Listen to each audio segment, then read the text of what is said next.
You wouldn't let money just blow out of your house. So when your AC or heater is on, make sure the doors, windows, and fireplace flue are shut tight. If you're headed out, turn down the AC or lower the heat by 10 degrees. And always keep your water heater set at 120. A little bit of common sense goes a long way. Get more great tips at energysaver.gov. So, I'm kind of new here, but I've noticed a trend. My human does this funny thing where she goes around and gets all my toys, and then she hides them in that basket by the door. But it's always the same basket, and it's always in the same place. And then she acts so surprised when I find them, but, she's putting them in the same basket. Again. It's like, hello, that's where you put it last time. You were the worst at hide and go seek.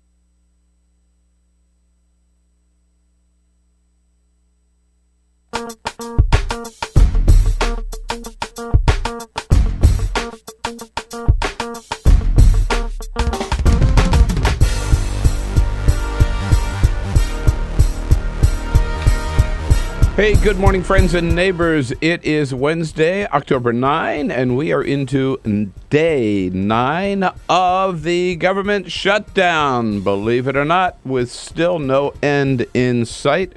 Yesterday here in our nation's capital, we had dueling news conferences. I was at one of them at the White House, where President Obama, being very calm, very reasonable, very pliable, said that he is willing to sit down and talk with Republicans about anything, anytime, with any group of Republicans who want to do it. Hell, he said he'd even buy them dinner again in order to get some talk started. He only just said, before we talk, just open the government to stop the suffering first. Then, just an hour or so later, up on Capitol Hill, John Boehner, as unreasonable as ever, dumber than ever, said, no, we won't talk about anything unless you first agree you're going to kill the Affordable Care Act and replace it with nothing. Meanwhile, making things worse, 1 week now from when we would default on our debts, a lot of Republicans now in Congress are saying, so what? That's not such a big deal after all. Yeah, right. In other news, President Obama today will name Janet Yellen, the deputy chair of the Fed, as the new head of the Fed instead of what we were afraid he was going to do, appointing Larry Summers. No Larry Summers. We're going to get Janet Yellen instead. And don't forget, you can join the conversation anytime about all the issues we're talking about. Give us a call at 866-55-PRESS. That's our toll-free number. You can also reach us on Twitter at BP Show, on the Facebook at facebook.com/Bill Press Show, Wednesday morning. This is the Bill Press Show.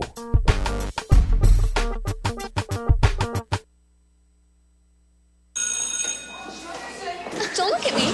Your hair's a bit frizzy today. Oh, you should pick that up. Oh, you're such a dork. Loser. Here, let me help you with that. Oops. Every day, kids witness bullying. Oh, look. Your crush is looking at you. Poor you. They want to help, but don't know how. See, no one here's gonna help you, because no one Teach likes your you. kids how to be more than a bystander. Visit stopbullying.gov. If you drive buzzed, it could cost you around $10,000.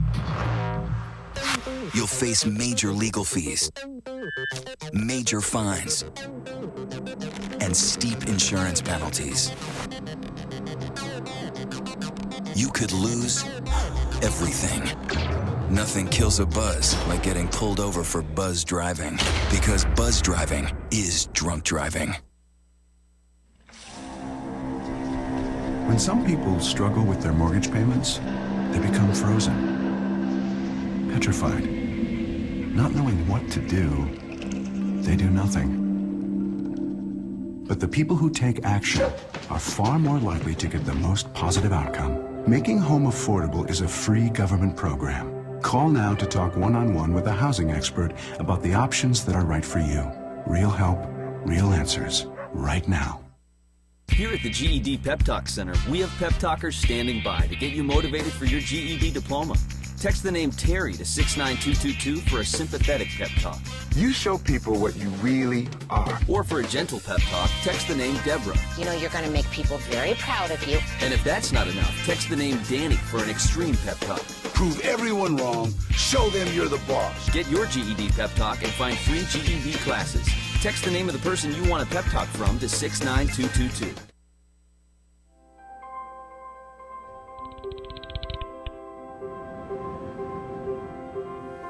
Did you see the world differently?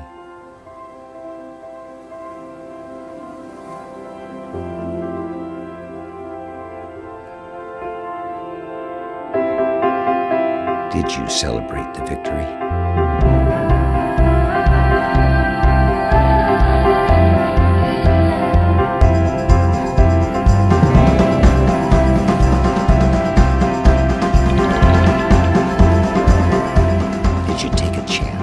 So today, I state clearly and with conviction America's commitment to seek the peace and security of a world without nuclear weapons. Did you stand up against our greatest threat?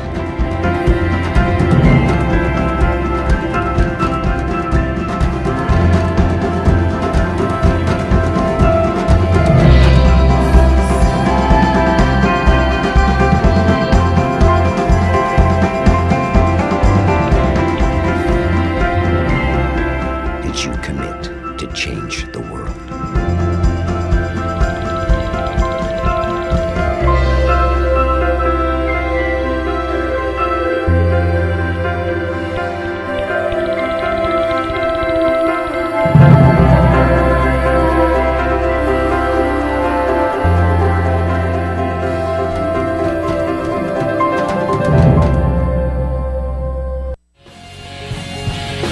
On your TV and online. This is the Bill Press Show. No Larry Summers. Yes, Janet Yellen. President's going to make that announcement today. What do you say? Hello, everybody. Good Wednesday morning. Good to see you this morning. And thank you for joining us. Thanks for tuning in. Thanks for being part of the Bill Press Show. Coming to you live from our nation's capital, Washington, D.C. Most powerful city on the planet, as they say, although it appears pretty weak these days with the government shut down and no hope in sight of opening things up. Both sides seem farther apart than ever after yesterday's dueling news conferences between President Obama and John Boehner. We'll bring you up to date on both of those. We'll tell you what's happening in the Senate, in the House. Try to get your comments on what's happening with the shutdown around the country. We want to hear from you. How bad is it? How is it impacting you or your family, or do you think it's just business as usual? 866-55-PRESS is our toll-free number, where we invite you to join the conversation at any time. And don't forget, we've got it open. We're looking for your comments on Twitter at BP Show, and on Facebook at facebook.com/Bill Press Show. Peter Ogburn and Dan Henning. Hello, guys. Good morning. Good morning. Hey. Good morning, Bill. We got the team assembled this morning with Alicia Cruz standing by to take your phone calls. And Cyprian Bolding, if we're looking good on the video stream, thanks to, not to us, but to Cyprian Bolding, our videographer. Don't forget, you can not only listen to us on your local Progressive Talk radio station, if you're lucky enough to have one, you can watch us on Free Speech TV, if you got a satellite dish, Dish Network, or DirecTV. I'm constantly amazed at how many people do have satellite dishes. I thought everybody was on cable, but yeah. A lot of friends of mine tell me, "Oh yeah, we got satellite dish. Yeah, we got DirecTV." And on your computer, the video stream is up, and the video stream is at Talker TV, which is youtube.com/Talker, TAWKR TV. Check that out and join us. Baseball continues to be, I mean, this is the time that baseball delivers. Yeah, you know? totally. It really, really does. It's a big payoff. Hey, if you're a big fan, it is a big payoff for going through 162 games in the regular season. But if you're a big fan, baseball goes all year, and it's nice. Yeah, but, BS. I was talking with Sam Stein, who got a question to the president. We were standing there together for the news conference. Sam was a big Red Sox fan. Oh, my God. Yeah. And by the way, I have nothing against the Red Sox. There are fewer fans more insufferable than Red Sox fans. I know. And it's sort of, to me, it's kind of like not cool to be a Red Sox fan anymore, because, I mean, it's sort of like everybody's a Red Sox fan. Right, exactly. I mean, like George Will's a Chicago Cubs fan. Now, that's a tough job. That's it. That really calls for some. But anyway, Sam was making a point about how much he loves the playoffs. And he said it almost makes 162 games worthwhile, but not really. Yeah. Anyhow, the Sox wrapped it up last night. Speaking of the Sox, Dave O'Brien from WEEI gives a final call over the Rays. One more strike to get. Koji peers over the glove. He rocks on a 2-2. Swing and a miss. He struck him out. It's over, and the Red Sox are headed to the American League Championship Series. First time in 5 years, I think it is, or something like that. They've had a rocky road to this postseason. Yeah, but there they are. And the other big game last night, didn't decide it for sure, but the Tigers stayed alive thanks to a relief pitcher in the eighth inning. He came in so. Sorry. Well, what is going on? Well, nothing. Sorry. I was just on MSNBC television while I'm talking here on the radio. There he was on MSN. So I got distracted. I looked up and saw you on MSNBC from the briefing yesterday. I'm everywhere. You're ubiquitous. I'm everywhere. I'm on radio. I'm on television. I'm online. I'm in outer space half the time. All right, we were saying the Tigers. So here was a situation where the A's had three guys on base. Bases loaded. No outs. And they bring in a relief pitcher, Dan Dickerson. Max Scherzer is this pitcher who is that's his name, amazing. He's amazing. Dan Dickerson from WXYT tells us how it went. Max ready. 3-2 pitch. Swinging a line drive left center field. Jackson on the run. He'll make the catch in left center. So he struck out two guys. Scherzer a pump of the fist as he comes off the mound. The bases were loaded with nobody out. He strikes out two and gets Callaspo on the line out. There it is. Strikes out 2 and gets this guy to line out, and that was a that game was the day. nuts. Save the day. That game was nuts. I watched that game, and so the A's were leading up until I think it was around the 6th inning. The Tigers score 3 runs. They tie it up. Then the Tigers go ahead. Then the A's take the lead, and then this whole bases loaded setup. Yeah. It looked like that was it. I mean, it looked like the A's were going to at least score a couple runs there. But, I mean, the Tigers turned it on when they needed Yeah, to. that game was almost as exciting as the president's news conference yesterday. I was there for that. We'll tell you all about it. Coming up, Lynn Sweet from Chicago Sun-Times here as a friend of Bill today. Congressman Bruce Braley from Iowa joins us. And we will take a look at that. If you thought Citizens United was bad, this latest case that the Supreme Court heard yesterday, worse, as President Obama said yesterday, worse than Citizens United. Elizabeth Wydra from the Constitutional Accountability Center will bring us up to date on that. But first, this is the Full Court Press. On this Wednesday, other headlines making news. Members of Congress are still able to work up a sweat during the government shutdown. Think Progress confirmed that the House members' gym has been deemed essential and remains open, complete with a swimming pool, basketball courts, paddle ball, sauna, steam rooms. Towel service, however, is not available in the shutdown. Oh, no. And it's not clear if the gym is being cleaned.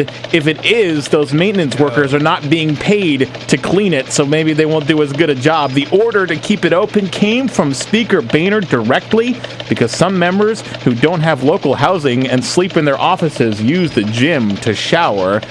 There is a letter circulating among members now to get that gym closed. There again, you see, this is why these members of Congress don't give a flying rat's ass about the public and about the shutdown, because everything is fine for them. They're getting their paycheck, they go to the gym, they take a shower, they get their meals delivered.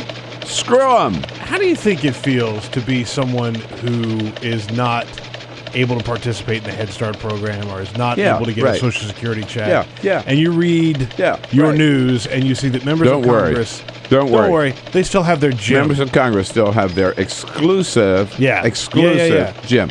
That's right. So the staff members' gym for their staff members is not open. Oh, God. So they can't work out or have a shower. Bastards. And they're the ones who are working on furlough as well. Jerks. Those pink penalty flags that referees used during NFL games last weekend to promote Breast Cancer Awareness Month will not return to the playing fields this weekend. The Associated Press reports that because players were using pink towels and wearing pink shoes and pink armbands, the flags blended in too much and it was confusing to see when there was actually a penalty. So they'll go back to yellow flags for the next round of games. Too much pink on the ground. Too much pink. Too much pink at these games. I will say, I think it's cool that they have the guys wear, pink shoes and stuff like that. But the penalty flags, I agree. That was actually kind of distracting. Absolutely.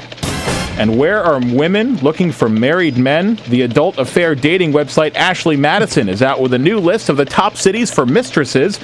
These are where the highest percentage of single women are looking for married men on the website. Number 5, Los Angeles. Number 4 is Las Vegas. Number 3 is Dallas. And number 2, right here in Washington, I knew we were going to be in the top 5. We had to be. Number 1. Are you kidding? Absolutely.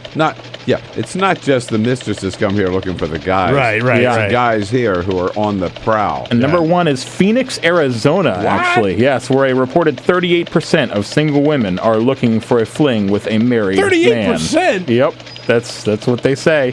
New York City, not in the top 5. They've gone to the wrong town. Phoenix? Gets hot in more ways than one. Might get stuck with John McCain. Oh, God. 16 minutes after the hour, here we go. Yes, indeed, President Obama.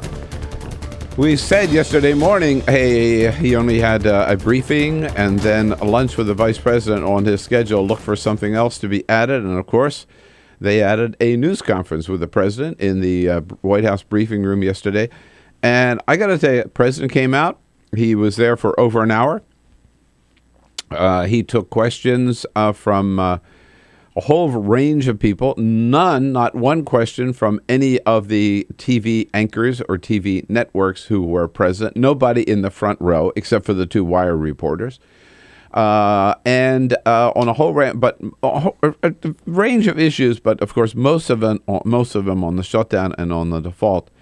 And I got to this guy, the president, he was so calm. He was so cool. He was so reasonable.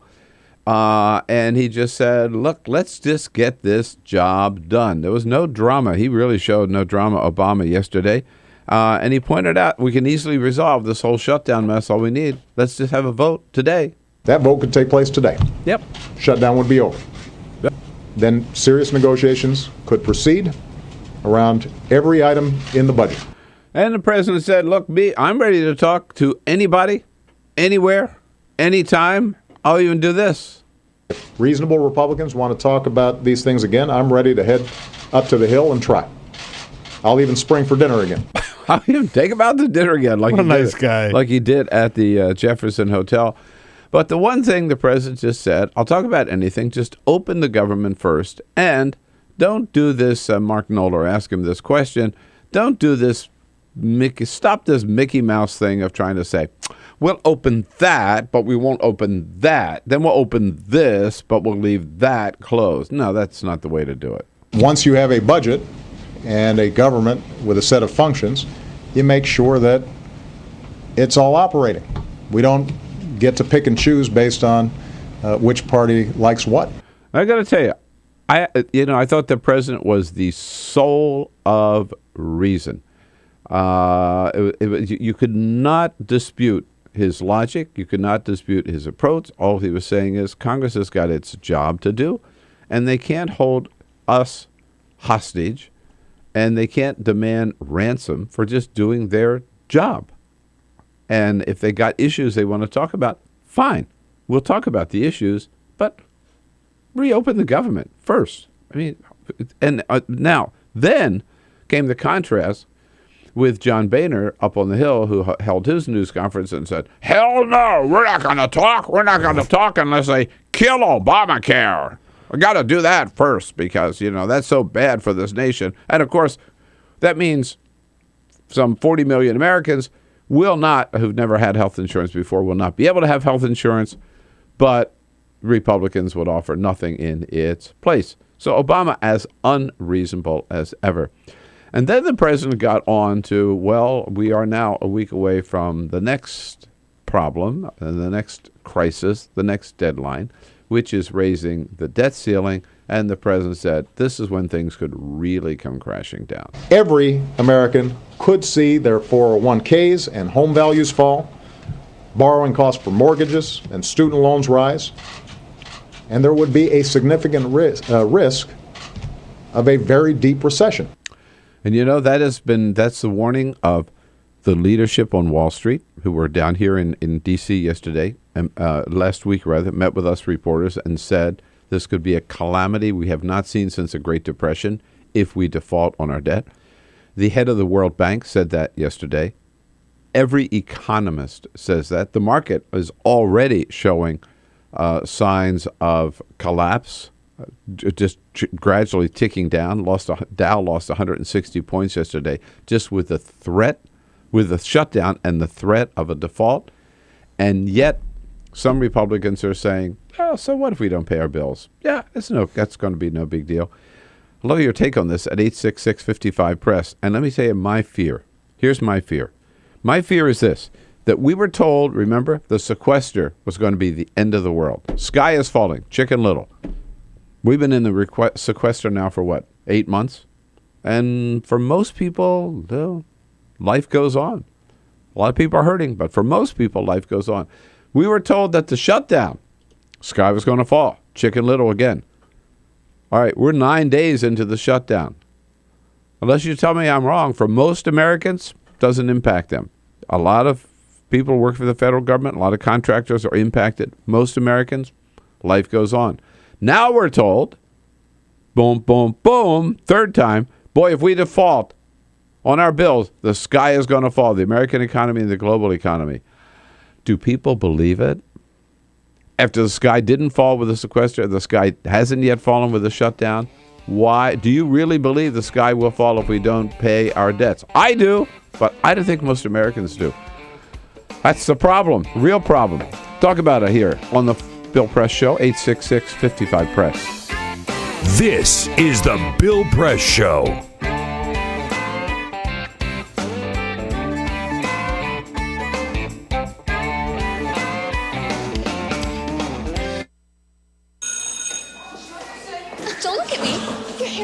frizzy today. Oh, you should pick that up. Oh, you're such a dork. Loser. Here, let me help you with that. Oops. Every day, kids witness bullying. Oh, look. Your crush is looking at you. Poor you. They want to help, but don't know how. See, no one here's gonna help you, because no one Teach your likes kids how to be more than a bystander. Visit stopbullying.gov. If you drive buzzed, it could cost you around $10,000. You'll face major legal fees, major fines, and steep insurance penalties. You could lose everything. Nothing kills a buzz like getting pulled over for buzz driving, because buzz driving is drunk driving. When some people struggle with their mortgage payments, they become frozen, petrified. Not knowing what to do, they do nothing.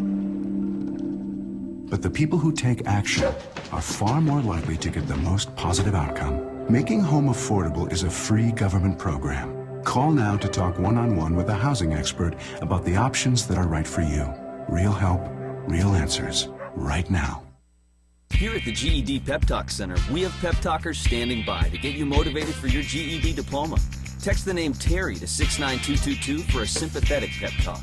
You show people what you really are. Or for a gentle pep talk, text the name Deborah. You know you're going to make people very proud of you. And if that's not enough, text the name Danny for an extreme pep talk. Prove everyone wrong. Show them you're the boss. Get your GED pep talk and find free GED classes. Text the name of the person you want a pep talk from to 69222.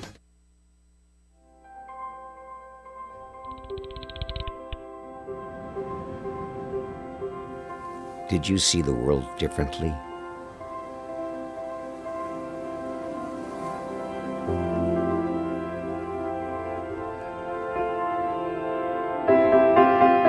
Did you celebrate the victory?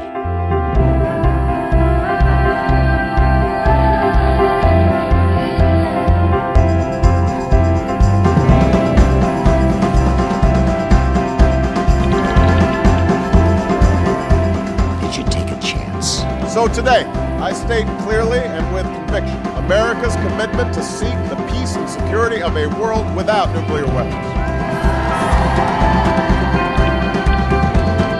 Did you stand up against our greatest threat?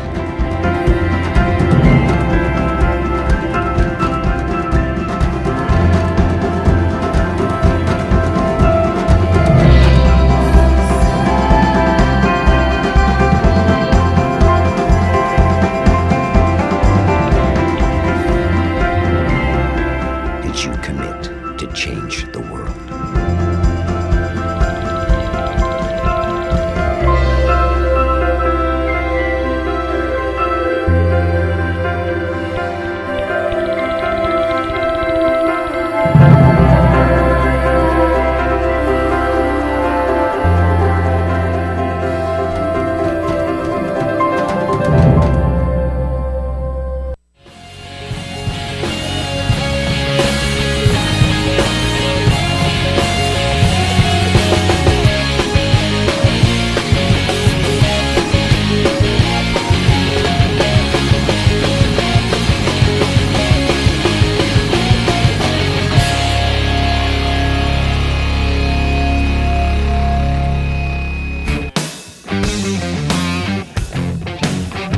Follow us on Twitter at BP Show. This is The Bill Press Show. You bet. 26 minutes after the hour here, Wednesday morning, October 9.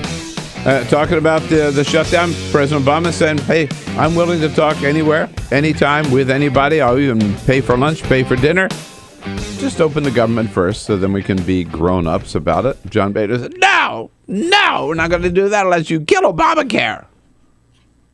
He didn't put it quite that way. Not quite that way. Like it wasn't far Peter. off. Yes. Breaking news, by the way, Bill, the Nobel Prize in Chemistry has just been announced. Yes, indeed. Martin Karplus, Michael Levitt, and Aria Warshel have all been awarded the Nobel Prize in Chemistry for their work in building complex computer programs to display realistic and detailed structures of complex molecules. And where are they from? 2 of them work at universities in the United States. CarPlus, well, all of them work at universities in the United States. CarPlus is originally from France, so 2 of them are American. So we got the 3 in science yesterday, right? There you go. Medicine, I guess it was. Yeah. And then 2 in chemistry today. So there you go. Yeah. Speaking of the Nobel Prize, we are taking your comments on Twitter at BP Show, where Rob Teed says yesterday, like most every day, Barack Obama shows why he deserved the Nobel Peace Prize. He has to deal with Republicans. Margaret Colvin says, screw the Republicans choosing their gym over paychecks. They are I like this line. They are creating new highs in lows. And Mama for Obama says the sky might not be falling for you, but there are women, children in North Carolina whose WIC ended today. The sky is falling for them. Want to get in touch with us? Yeah. Find us on Twitter at BP Show. By the way, Mama for Obama is right. And I've said it many times. There are real consequences to real people because of the shutdown. But the way this thing is structured and the way that they tailored it, for example, I keep coming back to that. It's a pet peeve of mine. With the shutdown, as well as with the sequester, they did not include TSA. They did not include air traffic controllers. All these people flying, they don't have any inconvenience, and that's a problem. They carved out too many things from this government shutdown. I mean, the fact that we're still getting our mail every day. What the hell, right? I thought the federal government was shut down. They took out a lot of the hard parts, and I think too many Americans don't realize and don't believe what's going on. How is the shutdown impacting you? That's the question when we come back. This is the Bill Press Show. So this is my computer. This is your computer. Let's go on the internet. Let's go. Click it. Yes. Okay. I cursor in between the R and the E. Pressing down, I want you to just push the area. She's gonna love me all over again. That's it. Jamaica, here you go. Here we go. Good job. Thank you. Thank you. And I did it by myself. Feel smarter. So, I'm kind of new here, but I've noticed a trend. My human does this funny thing where she goes around and gets all my toys, and then she hides them in that basket by the door. But it's always the same basket, and it's always in the same place. And then she acts so surprised when I find them, but she's putting them in the same basket again. It's like, hello, that's where you put it last time. You were the worst at hide and go seek.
So, same time next week?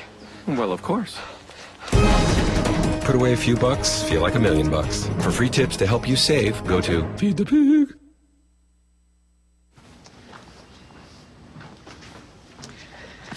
All right. I know this isn't any fun to talk about, but we should. Okay. So who's going to do what? I'll pack the dead batteries. Great. I'll only put what I don't need into a duffel bag. Perfect. That's totally unhelpful. No problem. Meanwhile, I will try to comfort everyone by speaking in a calm voice. And I'll try to get the generator going without any gas. Oh, let's not forget the cell phones, which probably won't work. Right. And who is going to handle supplies?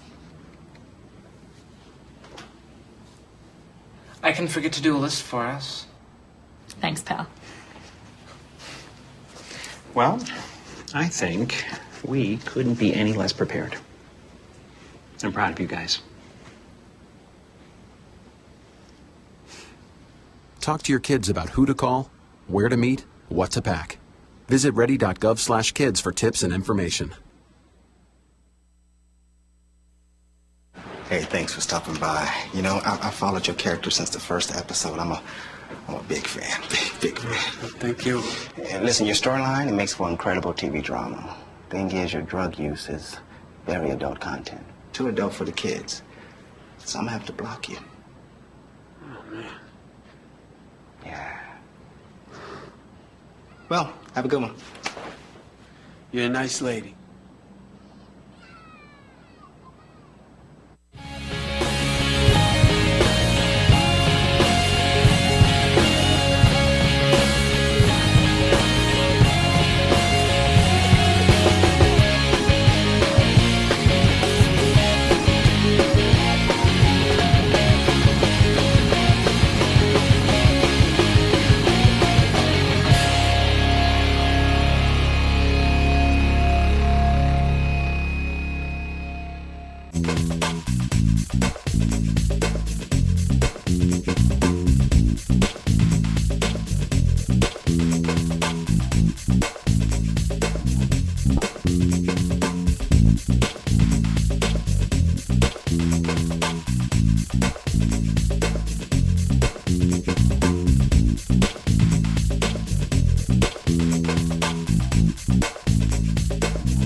Well, the Congressional Budget Office is telling us this morning that the shutdown so far has cost make that as of October 9, $2 billion in lost economic output. So this thing does have some economic consequences as well. It is hurting this economy, not as much as defaulting on our debt and failing to raise the debt ceiling will.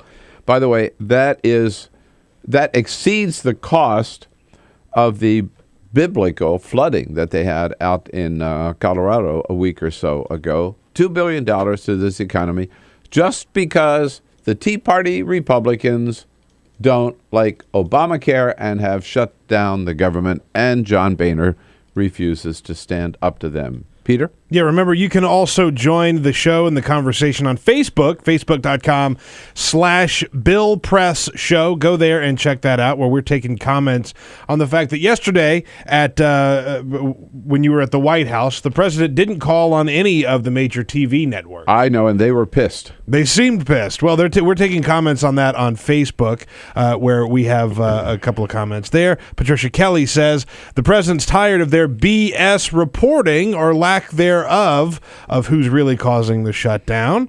Jan Brown says they're not doing a good job reporting the situation. It's not the fault of both sides. It's the GOP's and their desire to hurt this president and this country. If you want to like the Bill Press Show, go to facebook.com/Bill Press Show. By the way, that's a very good point. And unfortunately, the networks tend to want to say both sides are responsible, both sides are responsible. And I thought the president not calling on the networks, and we'll talk more about this later in the show, he sent a message yesterday to the TV networks. He really did.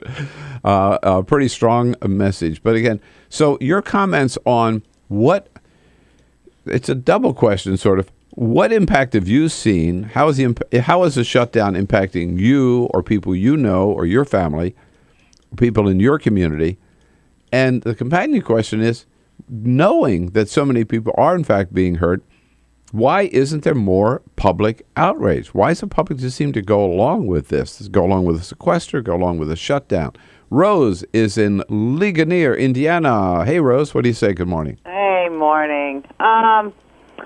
There's a local store. My granddaughter gets $6 a month in fresh fruit and vegetables, and that's about the only help we're getting. The parents are definitely deadbeat, and they won't accept the WIC coupon because they were afraid that it wouldn't be honored. Oh, really? Really? I mean, $6. Believe me, I'm not knocking the $6. She likes green peppers. It gives her that and some apples and stuff that she likes. We pick raspberries, freeze them during the summer, but those are some of the little highlights, in her life.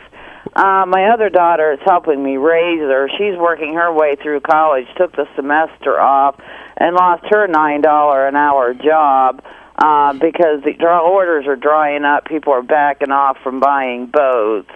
But what really, that's small in comparison to the 17 soldiers who've lost their lives in Afghanistan, and these families are not even getting the money to bury people that really worked for this country. Can you believe that story when that hit yesterday? And I'm glad you reminded me of that, Rose. Both Harry Reid and John McCain spoke about it on the Senate floor yesterday. I mean, talk about all the programs that are cut, right? So let's come back. The house gym is open, right? The swanky exclusive gym. Have you seen pictures of it? Baby, it's the biggest gym I ever saw, right? It's not bad. It's like the Ritz-Carlton here in Washington, D.C. I've been through that gym. I would not be allowed inside of it, but I walked through it once with a friend.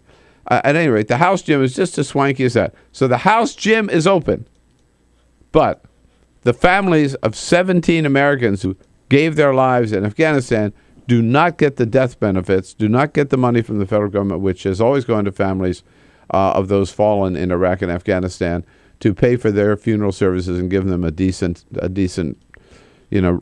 goodbye. That money's not available. No. We can't help those families of our fallen victims from Iraq and Afghanistan, but we can keep the gym open. Everything is so ass backwards, upside down. Carol is out in Albuquerque, New Mexico. Hello, Carol. Hi. The New York Times did an article about a year ago before this Congress came in that most of those people that are living in their offices are the Tea Party. Oh, yeah, absolutely. It's a whole separate issue, too, by the way, of sleeping in their offices. But which I think they should be paying rent to us as a federal government. Amen. And the other thing is that... But I just think it's low class, too. Oh, I mean, come on. They're paid $175,000 a year. Get a damn apartment, right? Well, the other thing is that all of our congressmen in New Mexico are taking and donating their money. Personally, if you're not taking the money, we shouldn't be paying you the money in the first place. But the Republican down south, he says, I'm going to donate it to a charity. My thing is that they're donating my money that they're getting paid for, your money that they're getting paid for, to take and donate to a charity so that they look good? Yeah, no, absolutely right, Carol. I think I agree with you. I'm glad you said that, actually, because I think this whole nonsense, the response to, as a member of Congress, you should not get paid if federal employees are not getting paid is, okay, I'll take my salary bill, I'm going to give it to a charity. No way. I mean, I'm sorry. Screw the charities as far as I'm concerned. You know what they'll do? They'll give it to some charity. So Carol says, number one, they'll look good. They'll get credit. There'll be a big ceremony where they hand them the check, get their picture in the paper. No. Yeah. No, that's nonsense.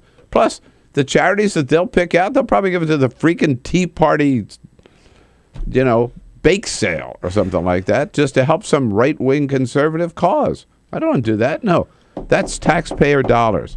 And if they're not working, if they shut down the government, they should not get paid. But I keep coming back. I think the problem with the shutdown is same problem. Hate to keep pounding on this, but every day I'm more and more convinced that I'm right about the fact that the problem with the shutdown is they carved out too many ways that the public would have been hurt because they didn't want it to. They wanted it both ways. They wanted a shutdown, but they want a painless shutdown. So they keep delivering the mail. Mistake. They keep the Coast Guard operating. Mistake. They keep the border guards on the job. Mistake. You go down the list. They keep paying our soldiers in Afghanistan. I think that's a mistake. I mean, I think we have to really, and most of all, perhaps, worst of all, they keep the air traffic controllers on the job and TSA on the job. So all these people flying, and millions of Americans fly every day, there's no inconvenience. There are no long lines.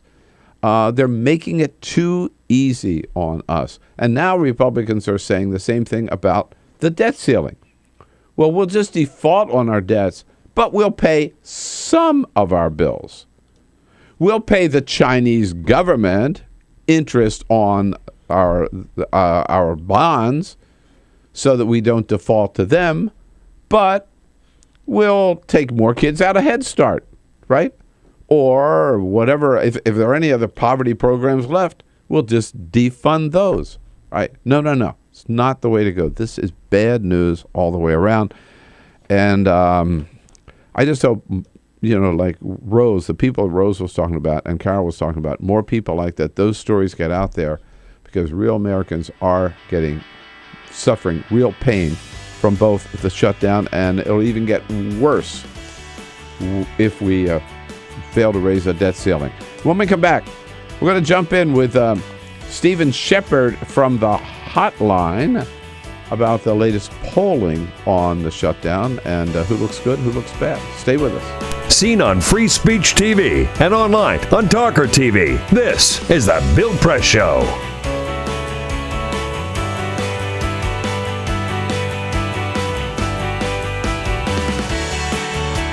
So this is my computer. This is your computer. Let's go on the internet. Let's go. Click it. Yes.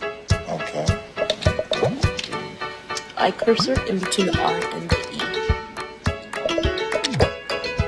E. Racing dog, I want you to just push the period. She's gonna love me all over again. That's it.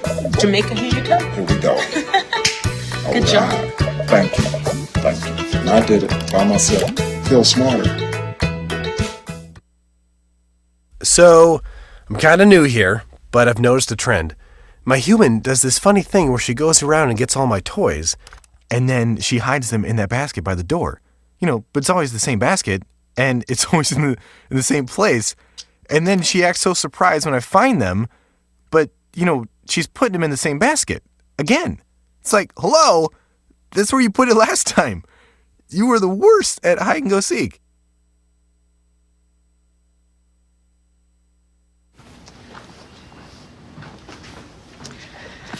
All right. I know this isn't any fun to talk about, but we should. Okay. So who's going to do what? I'll pack the dead batteries. Great. I'll only put what I don't need into a duffel bag. Perfect. That's totally unhelpful. No problem. Meanwhile, I will try to comfort everyone by speaking in a calm voice. And I'll try to get the generator going without any gas. Oh, let's not forget the cell phones, which probably won't work. Right. And who is going to handle supplies? I can forget to do a list for us. Thanks, pal. Well, I think we couldn't be any less prepared. I'm proud of you guys. Talk to your kids about who to call, where to meet, what to pack. Visit ready.gov/kids for tips and information. Hey, thanks for stopping by. I followed your character since the first episode. I'm a big fan. Big fan. Thank you. And listen, your storyline, it makes for incredible TV drama. Thing is, your drug use is very adult content. Too adult for the kids. So I'm gonna have to block you. Oh, man. Yeah. Well, have a good one. You're a nice lady.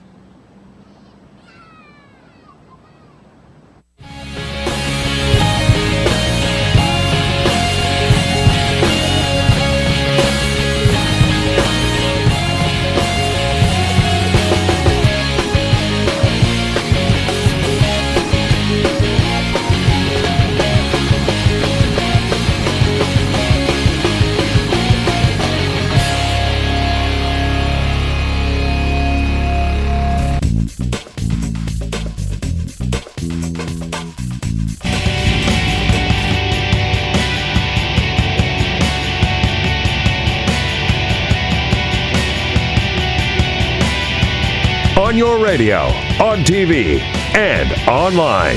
This is The Bill Press Show. All right, 13 minutes before the top of the hour. Here we go, talking various aspects of the shutdown. As if things weren't bad enough, Peter, you were just saying during the break. We have new breaking news here. Yeah, apparently, well, not apparently, there is. There is a multi-state salmonella outbreak. 18 states, 278 people reported sick with salmonella. Hey, too bad. We have a shutdown. Of course, we're in the middle of a government shutdown. Come back in a month and maybe we can help out. Yeah, right? And there are stories all over the place now about all the food safety regulations that aren't being attended to because of the shutdown, and you see a story like this, and it's sort of worst case scenario, you know? I mean, a widespread salmonella outbreak with no one to oversee it or fight it.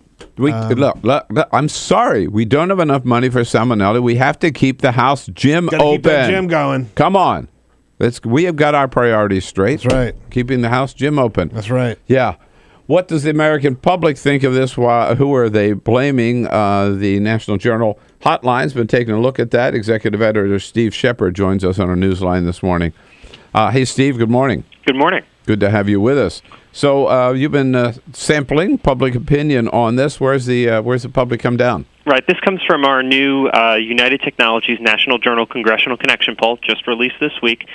Right now, asked who is more to blame for the federal government shutdown, 38% of Americans say it's Republicans, 30% say it's the Obama administration, and 19% say both equally. The biggest takeaway for me is that neither side really is winning when you look at this measure, because 49% think that the Obama administration is either more to blame or equally to blame. With Republicans slightly ahead on this, Republicans are losing more. Yeah, but not a lot more.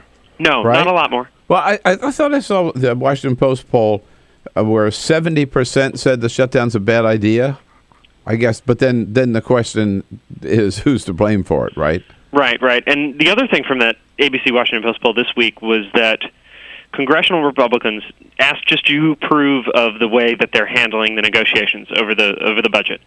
Only 19% approve of the way congressional Republicans are handling this. But when you look at the president, he's underwater. Congressional Democrats are a little bit more underwater. Again, everybody's losing, but Democrats are losing less. Obama's approval rating has ticked up a point or two, but he's still upside down. So it's not like the American people are firmly behind one camp or the other at this point. And this idea that I guess most Americans, it's a pox on both their houses, really, is what you're saying, huh? It is, but our poll took things a little bit further, and this is interesting.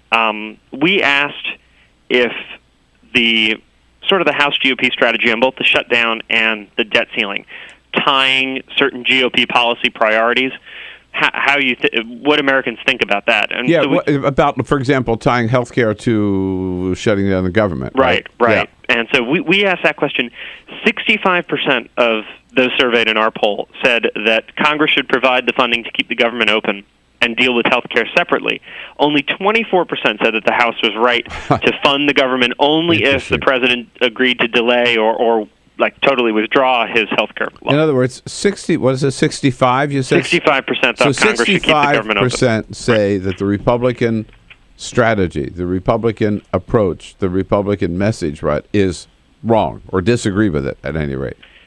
That's right. And we took things even further with the debt limit. And we asked about 4 different GOP policy aims. And what we found is even on policy goals that have broad public support, Americans still think they should be dealt with separately, and they shouldn't be included in the debt ceiling. They're not. Republicans are trying to use both of these deadlines as leverage to accomplish goals, some of which are very popular, actually. But Americans don't see the relevance, according to our poll. They don't think that these things should be tied together. And if you start to see, you talked about the salmonella outbreak, if you start to see, if we do breach the debt limit, for instance, and you see a collapse in the stock market, a collapse in people's retirement accounts, they start to really feel the pain, they're going to look at this and say something on Keystone XL, for instance, the pipeline. roughly 2/3 of Americans support that in most polls that we've seen, including a National Journal Congressional Connection poll from earlier this year. But asked, should that be part of a debt ceiling agreement? Only 24% think it should. 70% think it should be dealt with separately. And so if that ends up being the fissure on which we breach the debt ceiling, and we found similar results for health care, domestic spending cuts, and entitlement cuts. If those end up being the fissures, it looks like, based on our poll, that the American people aren't going to see the relevance and aren't necessarily going to agree with the GOP stance that these are the things worth fighting for at this time. Let me ask you this, Steve, finally, because you look at this polling so closely. Have you seen any spillover effect of the shutdown on the Virginia governor's race in your polling? We have seen that a little bit. There have been a couple of surveys out. I know Politico conducted an automated telephone poll that found McAuliffe's lead reaching 9 points. I know Roanoke College, which released a poll just yesterday, found McAuliffe up by 5 points, and they had generally been the most bullish on Republican. They had Mitt Romney winning at the end of last year's campaign in Virginia. So for them to find McAuliffe up by 5, it seems like that may be his floor right now. So it looks like it's taken a little bit of a toll on Cuccinelli, but I think we'll just have to see if the shutdown does stretch later and later into the campaign. If it's resolved in the next week when we look at the debt limit deadline, then that's certainly, I think, the sooner the better for Republicans in Virginia. Got it. All right. Hey, Steve, thanks so much for joining us. It's the nationaljournal.com, folks. Check out the hotline. Steve Shepard is the executive editor. National Journal hotline, nationaljournal.com. Get social with Bill Press. Like us at facebook.com/Bill Press Show. This is the Bill Press Show.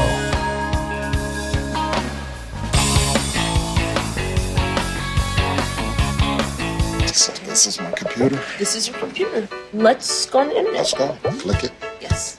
Okay. I cursor in between the R and the E. Racing dog, I want you to just push the battery. She's gonna love me all over again. That's it. Jamaica, here you go. Here we go. Good job. Thank you. Thank you. And I did it by myself. Feel smarter. So, I'm kind of new here, but I've noticed a trend. My human does this funny thing where she goes around and gets all my toys, and then she hides them in that basket by the door. But it's always the same basket, and it's always in the same place. And then she acts so surprised when I find them, but, she's putting them in the same basket. Again. It's like, hello, that's where you put it last time. You were the worst at hide and go seek.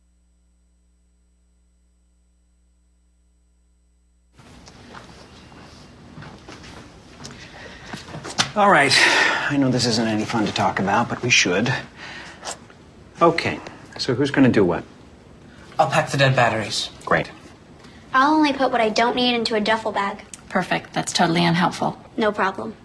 Meanwhile, I will try to comfort everyone by speaking in a calm voice. And I'll try to get the generator going without any gas.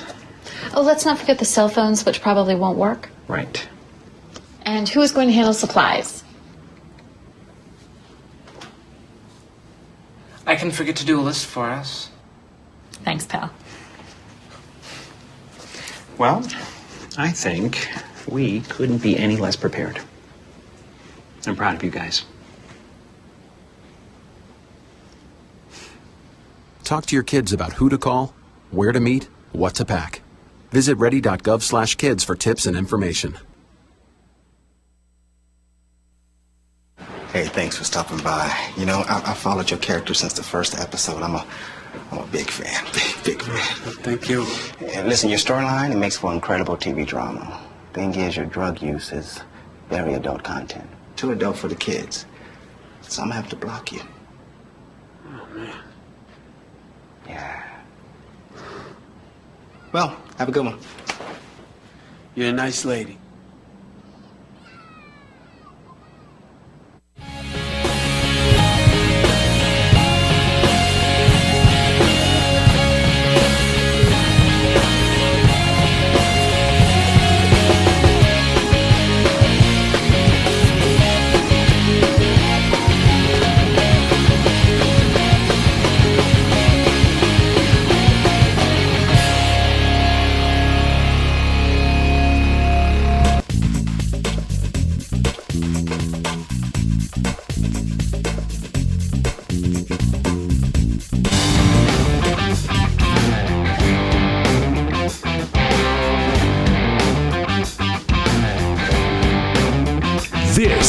the Bill Press Show.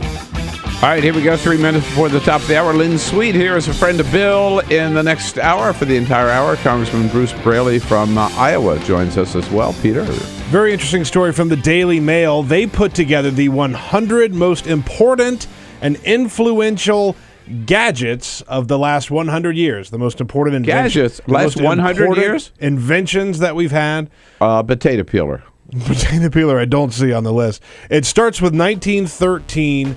The zipper is one of the first ones that sort of revolutionized the way that we dress. And it goes all the way up to 2013 with the PlayStation 4 gaming system. There's a lot of good stuff on here. The iPhone is obviously on there. The DVR is on there. The disposable camera, food mixer, clock radio, all kinds of good stuff. We're going to send out a link if you want to check out all 100 inventions. Just think about all of that, right? Right. And how about the automobile? That's on there. That's on there, yeah. That's a big one.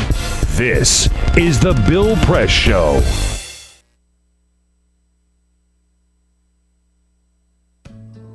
You wouldn't let money just blow out of your house. So when your AC or heater is on, make sure the doors, windows, and fireplace flue are shut tight. If you're headed out, turn down the AC or lower the heat by 10 degrees. And always keep your water heater set at 120. A little bit of common sense goes a long way. Get more great tips at energysaver.gov. So, I'm kind of new here, but I've noticed a trend. My human does this funny thing where she goes around and gets all my toys, and then she hides them in that basket by the door. But it's always the same basket, and it's always in the same place. And then she acts so surprised when I find them, but, she's putting them in the same basket. Again. It's like, hello, that's where you put it last time. You were the worst at hide and go seek.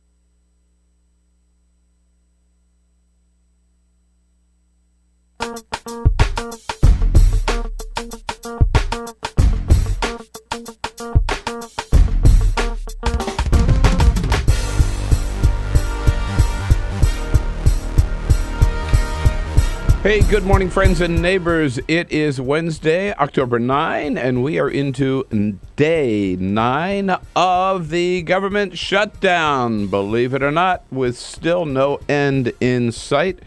Yesterday here in our nation's capital, we had dueling news conferences. I was at one of them at the White House, where President Obama, being very calm, very reasonable, very pliable, said that he is willing to sit down and talk with Republicans about anything, anytime, with any group of Republicans who want to do it. Hell, he said he'd even buy them dinner again in order to get some talk started.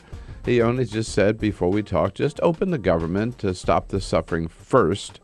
Then, just an hour or so later, up on Capitol Hill, John Boehner, as unreasonable as ever, dumber than ever, said, no, we won't talk about anything unless you first agree you're going to kill the Affordable Care Act and replace it with nothing.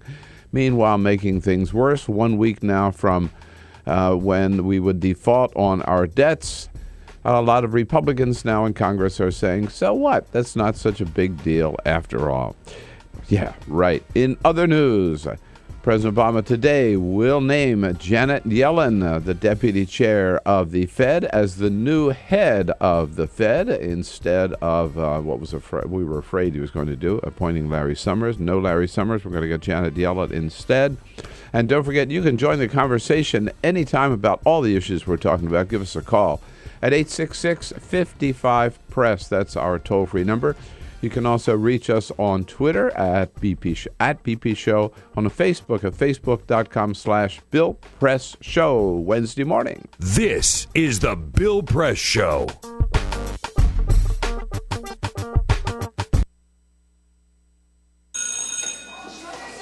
Don't look at me. Your hair's a bit frizzy today. Oh, you should pick that up. Oh, you're such a dork. Loser. Here, let me help you with that. Oops. Every day, kids witness bullying. Oh, look. Your crush is looking at you. Poor you. They want to help, but don't know how. See, no one here's gonna help you, because no one Teach your likes you. kids how to be more than a bystander. Visit stopbullying.gov. If you drive buzzed, it could cost you around $10,000.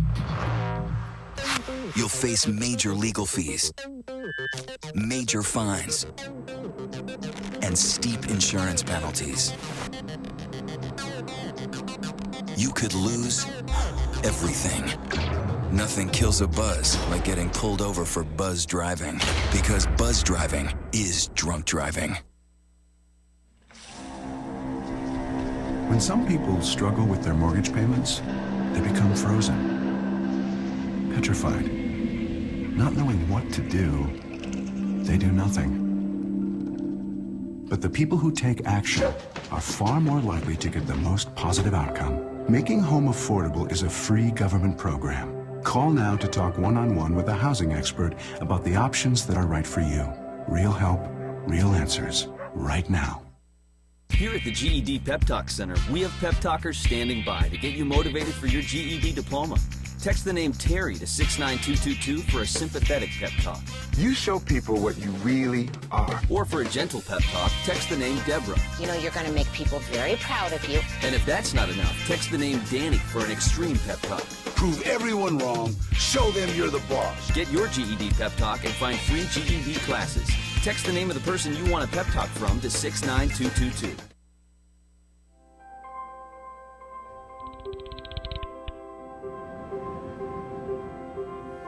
Did you see the world differently?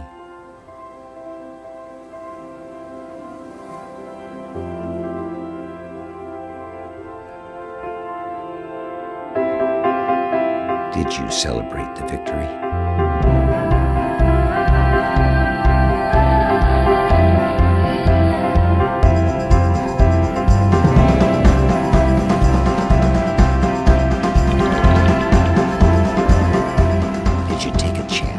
So today, I state clearly and with conviction America's commitment to seek the peace and security of a world without nuclear weapons.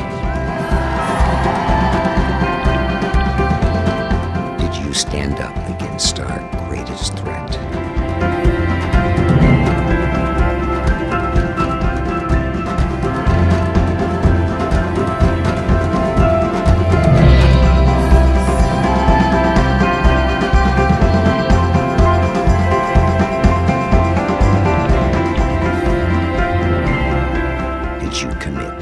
Change the world.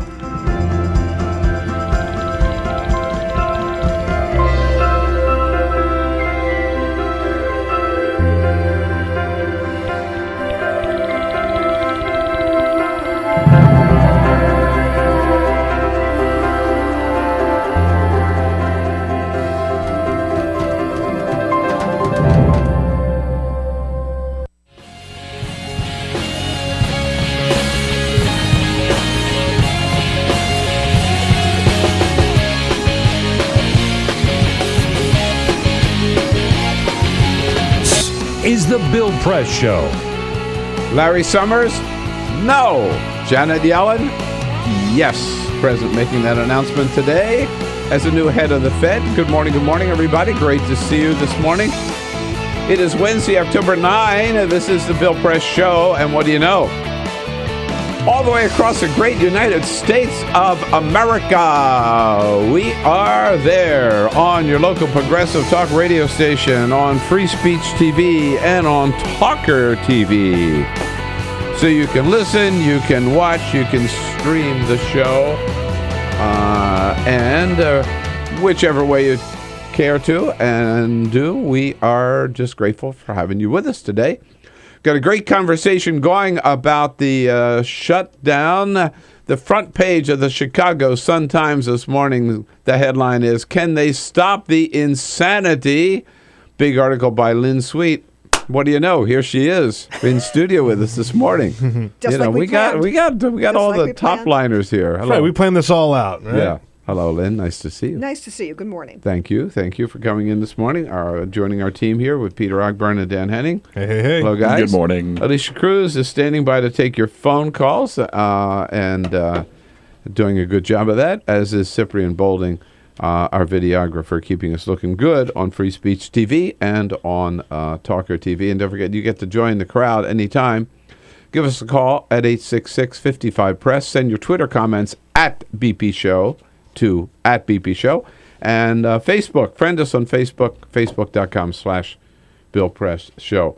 You know, it's interesting. The protests sort of go on, Lynn, even though the government is shut down. Yesterday, a big march protest, mariachi music on the mall in support of comprehensive immigration reform, which has kind of gotten lost.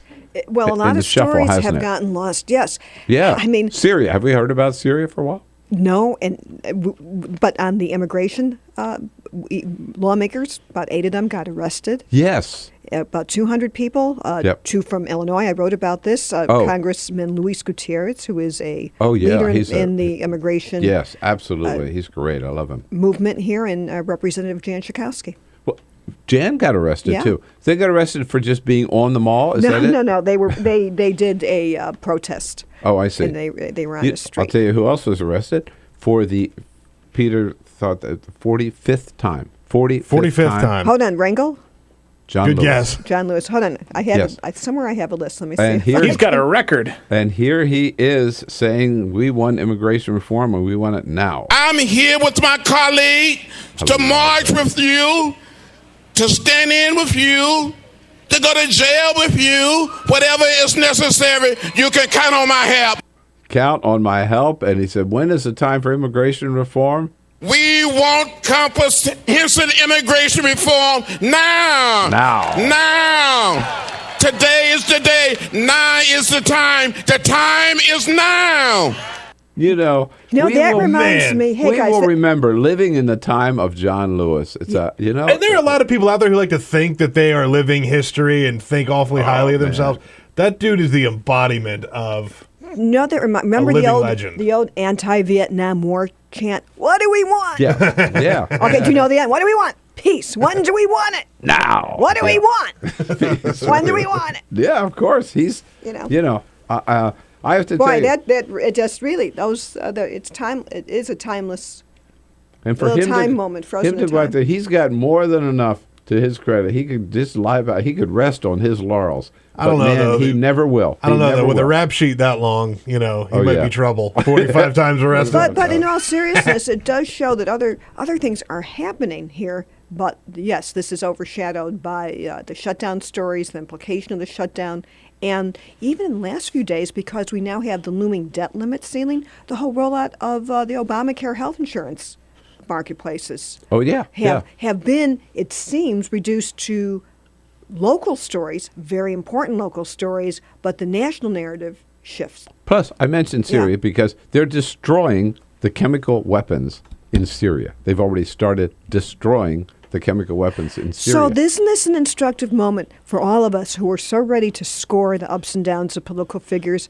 And, I mean, this goes both ways, no matter your politics, which is a cautionary note. A few weeks ago, Obama criticized all sides about what a move to threaten military force. Yeah. And because of the shutdown, the news has been overwhelmed when United Nations met in New York 2 weeks ago. It's 2 weeks in the General Assembly. Passed the resolution. Yeah. Yeah. And so inspectors are there, and we have never launched a missile, right. And Congress didn't have to vote on authorizing force. And we've achieved, Obama has really achieved his end, starting to get rid of the chemical weapons. So we might not know how in Syria without a shot being fired. Well, but there is a balance here. Assad is still in power. Well, yeah. But the president said clearly, Lynn, in all fairness, that the chemical weapons debate was separate from the Civil War. So don't expect getting rid of the chemical weapons. So he had what is interesting is that you could discuss it now in more of a calm time, that while two things could be true. He has wanted Assad out, and he wanted the very narrow goal of getting rid of the chemical weapons. Yep. Yeah, mitigation, and a narrow goal is on the path to perhaps being achieved. Looks like it. Lynn Sweet with us a whole hour. Yes. We're going to be joined by Bruce Braley, who's a congressman from Iowa, at the half hour, and we'll get right into the news of the day. But first, this is the Full Court Press. Other headlines making news on this Wednesday. Congress has hit a new low in its latest approval rating in a public policy poll, where just 8% of Americans believe the legislative body is doing a good job. The poll put Congress in head-to-head matchups against generally negatively regarded things to see which people liked more. Congress lost out to cockroaches, witches, hemorrhoids, and the IRS. They all like those more than Congress. But it is liked better than just a couple of things, namely the Syria conflict, Charles Manson, heroin, and people like Congress better than Anthony Weiner. Oh, that's bad. No. I like Anthony Weiner and Charles Manson better than Congress. Plus, I think there are people who would say heroin might be better than Congress. You know, I mean, there are users who might be into it. Pretty bad though when you're less popular than a cockroach. Yeah, that's bad. The American League's worst to first team is now one step closer to the World Series. The Boston Red Sox defeated the Tampa Bay Rays 3-1 in Game 4 of the ALDS last night to head to the ALCS. The Rays matched a postseason record of going through 9 different pitchers in trying to win the game. Whoa. But that didn't do anything for them. Boston will play whoever wins between Detroit and Oakland. Game 5 of that series is tomorrow after the Tigers beat the Athletics 8-6 Why do you last call night. them worst to first? Because last year they were the worst, basically one of the worst teams in the league. They had 93 wins this year, I think, and 93 losses last year. I'd have to look that up, but I think that's how I ended up. Which I mean, that's just how the Red Sox team are. I mean, they were terrible for years, and they won the World Series a couple years ago. Then they went back down again, and now they're back up again. So it's a roller coaster being a Red Sox fan. And Ford yesterday introduced a new self-parking feature it will offer on cars sometime in the future, where a car will seek out a parking space and park without the driver even sitting behind the wheel. Detroit News reporting that once the car identifies a parking space that might be too tight for the driver to open the door, and once he's in that space, the driver simply gets out in the middle of the parking lot, hits a button, and then the car drives and parks itself. No word on when they might offer it, as they are still testing the technology, but they say it works. This scares the hell out of me. You know, I could see this working. Living in the city where I have to parallel park. Yeah. You know, and I'll tell you, and seeing a lot of people who don't know how to parallel park. Yeah. Because they never have to do it in the suburbs. You know, they come into to the market, Easter Market or something on a weekend. Maybe this is a good idea. They note that I think in the last 20 years, cars have gotten 16% wider, but parking spaces, especially in older cities, have remained the same size. So when you're pulling into one of these tight spaces where once you're inside, if you can't open that driver door, let the car park for you once you're out of the car. I can see this working. The self-driving cars, that scares the hell out of me. But the self-parking cars I can see, because it's just a matter of sensors and what's in front of you. May I just civilization, as one who grew up, I have pretty good parallel parking skills. I think I do too, but you can't just contract that out. Come on. I mean, if we've made a shift from, if in shifting we go, I understand it's good to have automatic transmission. I was just going to say, some people said that about the automatic transmission. Right, but I know where I learned how to drive stick shift. Power steering too. Right, but I know how. I haven't done it in years. I learned how to drive stick in San Francisco, which was a bit of a challenge when I lived there. Yes, so my skills on that are rusty, but I think parallel parking, please. Okay, let me ask you. Yes. President Obama. Back on topic. He's going to appoint Janet Yellen today. That's a big move for him, right? Absolutely. I mean, first female.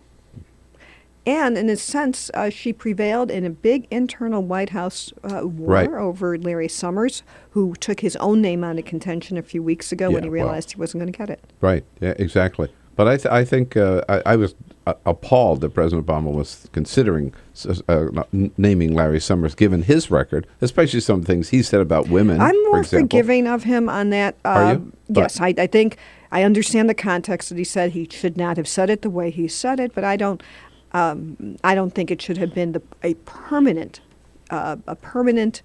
reason for There were him other going on in reasons. life. There were yes, other there were many other reasons. reasons at Yeah. Harvard at the time why he lost the support. But there are of the other faculty. reasons also why he's right. next to Ted Cruz, probably the most hated man in Washington. I don't agree with that. But before we go on there, since he's not going to get it, in light of everything that had happened, he still got a very high appointment in the Obama first term. So Sure. Yeah, he went on, and he's had tons Bill of jobs. Clinton's Treasury Secretary. I No, think my don't point feel is sorry let's for him at all. spread some of this around and bring in new talent.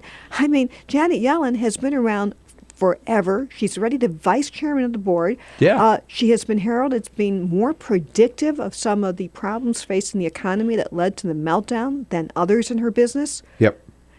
And she will face a much easier Senate confirmation than Larry Summers ever would have had, which everyone knew from the beginning, which made me think, why was Summers even in the running as long as he was? I couldn't agree more. No, I think it's a win-win all around. Who's winning in the shutdown battle? We saw dueling news conferences yesterday between President Obama and John Boehner. I think, well, the answer is that the Democrats and Obama, for these reasons, you can't, it's like any election, you can't win something with nothing. And the insight I'd like to bring to this conversation comes to me from an interview I did with some reporters with Senator John McCain yesterday, where he pointed out that it's nice to have all this talk for negotiation, but he said, we need to, quote, we need to have a negotiated position, McCain told us yesterday. It's one thing to say we want to negotiate. It's something else to say, here's what we want. So if you talk in the abstract, I want a meeting. If I called you up, Bill, and said, I want a meeting, you might say, Lynn, I don't have time. If I say, Bill, I have a meeting because I want to discuss the widget issue.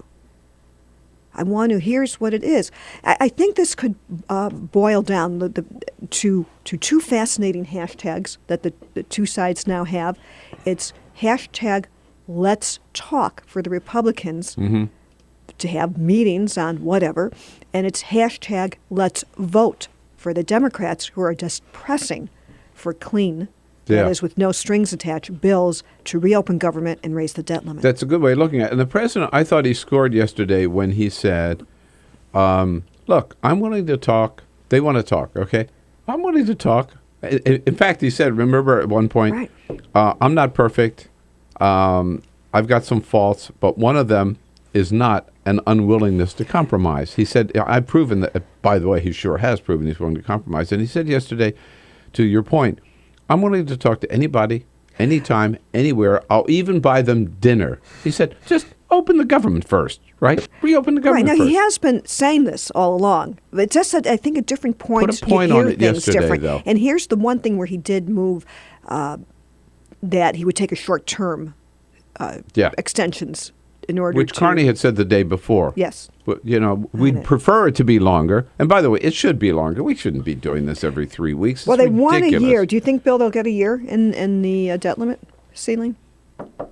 No, because I think there's too many Republicans who really enjoy this government by crisis, which is governing by crisis, right? Which is absurd. But Lynn Sweet is with us. She is the Washington bureau chief for the Chicago Sun-Times, good friend of the program.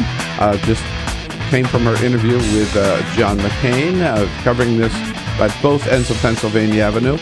Rare opportunity to get a question in to such an important reporter in Washington. 866-55-PRESS. Give us a call. Get social with Bill Press. Like us at Facebook.com/Bill Press Show. This is The Bill Press Show.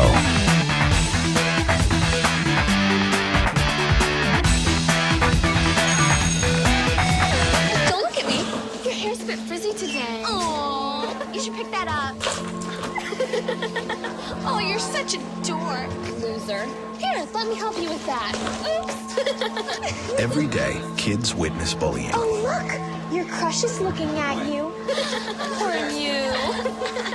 They want to help, but don't know how. See, no one here's gonna help you, because no one Teach likes your you. kids how to be more than a bystander. Visit stopbullying.gov. If you drive buzzed, it could cost you around $10,000.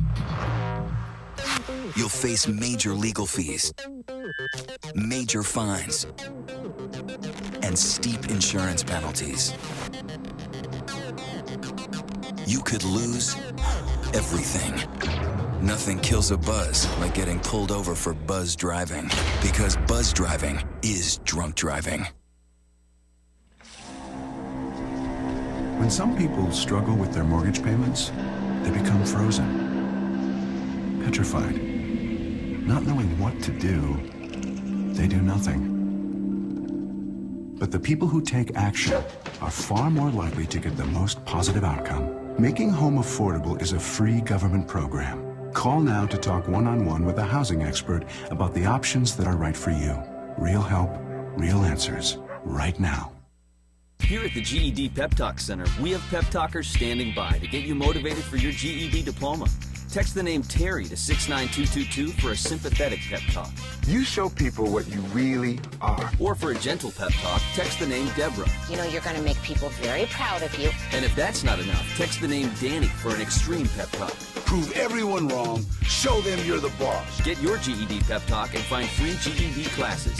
Text the name of the person you want a pep talk from to 69222.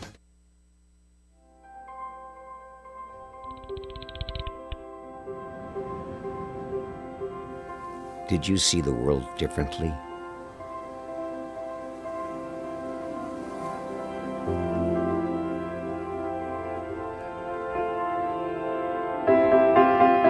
Did you celebrate the victory?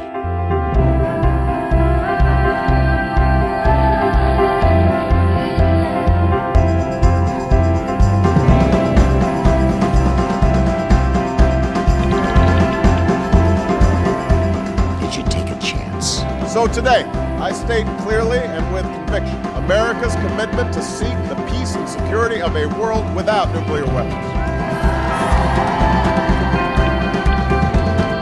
Did you stand up against our greatest threat?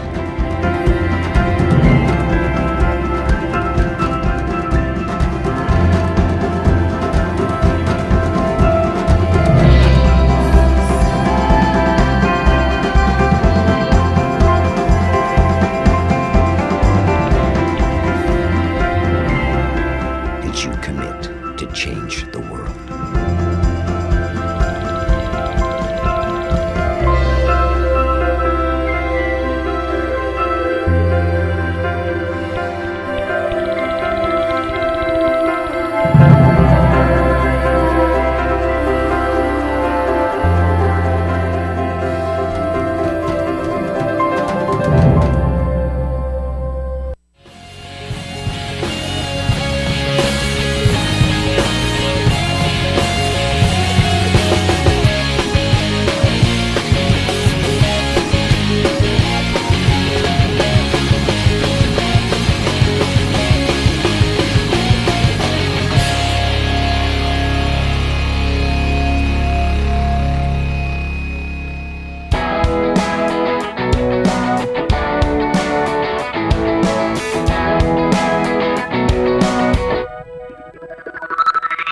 On your radio, on TV, and online. This is The Bill Press Show. It's 26 minutes after the hour now here in the studio with Lynn Sweet from Chicago Sun-Times. Lynn here is a friend of Bill the entire hour. We're going to be joined by Congressman Bruce Braley, who just maybe just came from the House gym. We'll have to find out. I know it's open. He'll be joined at the half hour. Peter, you had a quick comment? Yeah, with all these in-studio guests that we have going on, it's a great opportunity to remind you that you can watch the show at Talker TV, youtube.com/Talker TV. And we're on Twitter at BP Show, where Fred Wilder says it's always nice to see the beautiful and brainy Lynn Sweet on the show. Hey, Fred, thank you. Frank, like thank that. you. Thank you, Fred Wilder. Wow. Bill always gets a little jealous whenever we have guests come in and they get compliments like that. I can tell you. I want to give a shout out. Thank you. Very good. All right. You get plenty of compliments too, buddy. And Lynn's number is? Okay. We will have a chance to ask Congressman Braley about all the insides on the shutdown. I want to ask you about an inside question from the briefing room yesterday. Here we go. I've got my list. This is the notes that I had at the briefing. President Obama called on, in order, Associated Press, Bloomberg, Huffington Post, Reuters, NPR, New York Times, The Guardian, Roll Call, AFP, CBS Radio, and Real Clear Politics. And what do all these have in common? Not one of them is a network TV. No Fox, no CNN, no NBC. Why? I don't know the why, but it's worth discussing because, for our listeners and viewers, usually the procedures that are very frustrating to people who are not network White House reporters is that they dominate every briefing and every press conference. And they're always called on first, and they eat up all the time. Yeah, so here, actually, this was the most diverse group of reporters from diverse outlets. Yes. Web-based. Yes. And radio and print. So it was a delicious mix. It was. And I think that was not accidental, right? No. The president was given... But one at the end. One at the end from Real Clear Politics. Alexis, who had her hand up, got the president's attention.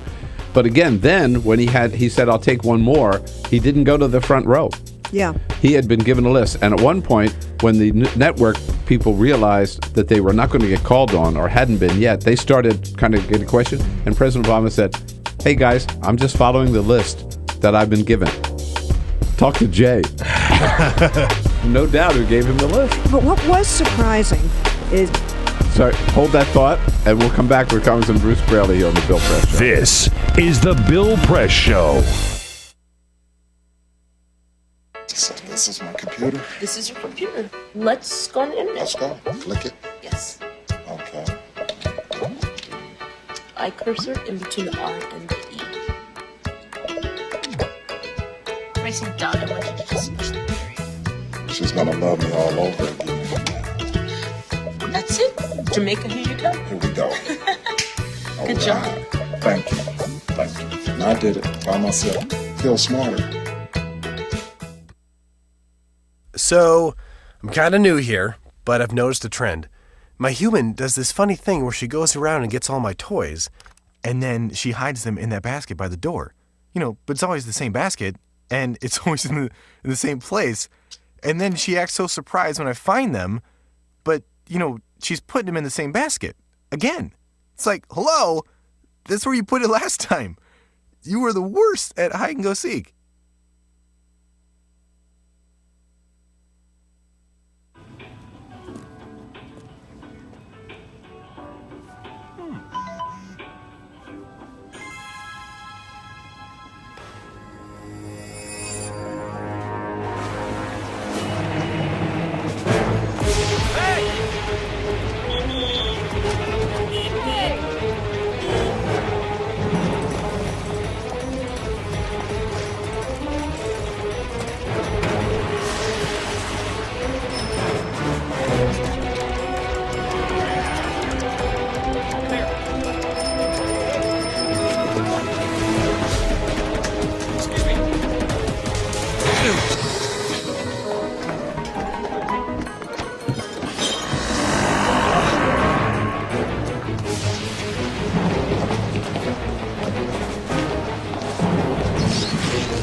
So, same time next week? Well, of course. Put away a few bucks, feel like $1 million. For free tips to help you save, go to Feed the Pig.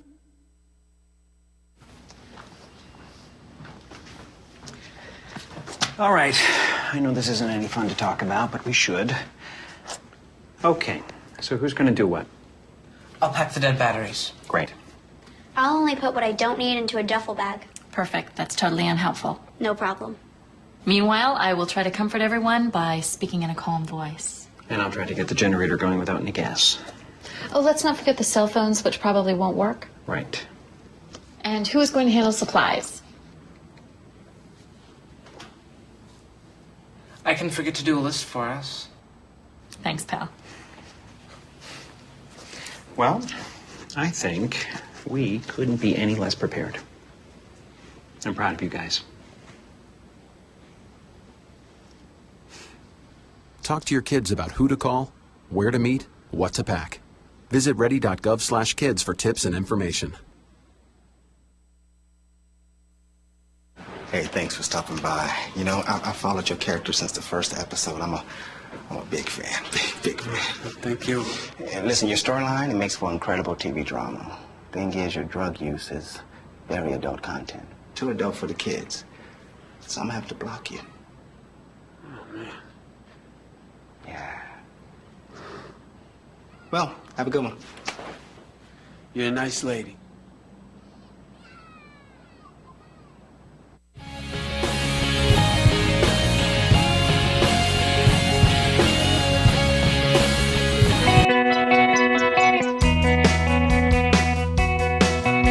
Reasonable Republicans want to talk about these things again. I'm ready to head up to the Hill and try. I'll even spring for dinner again.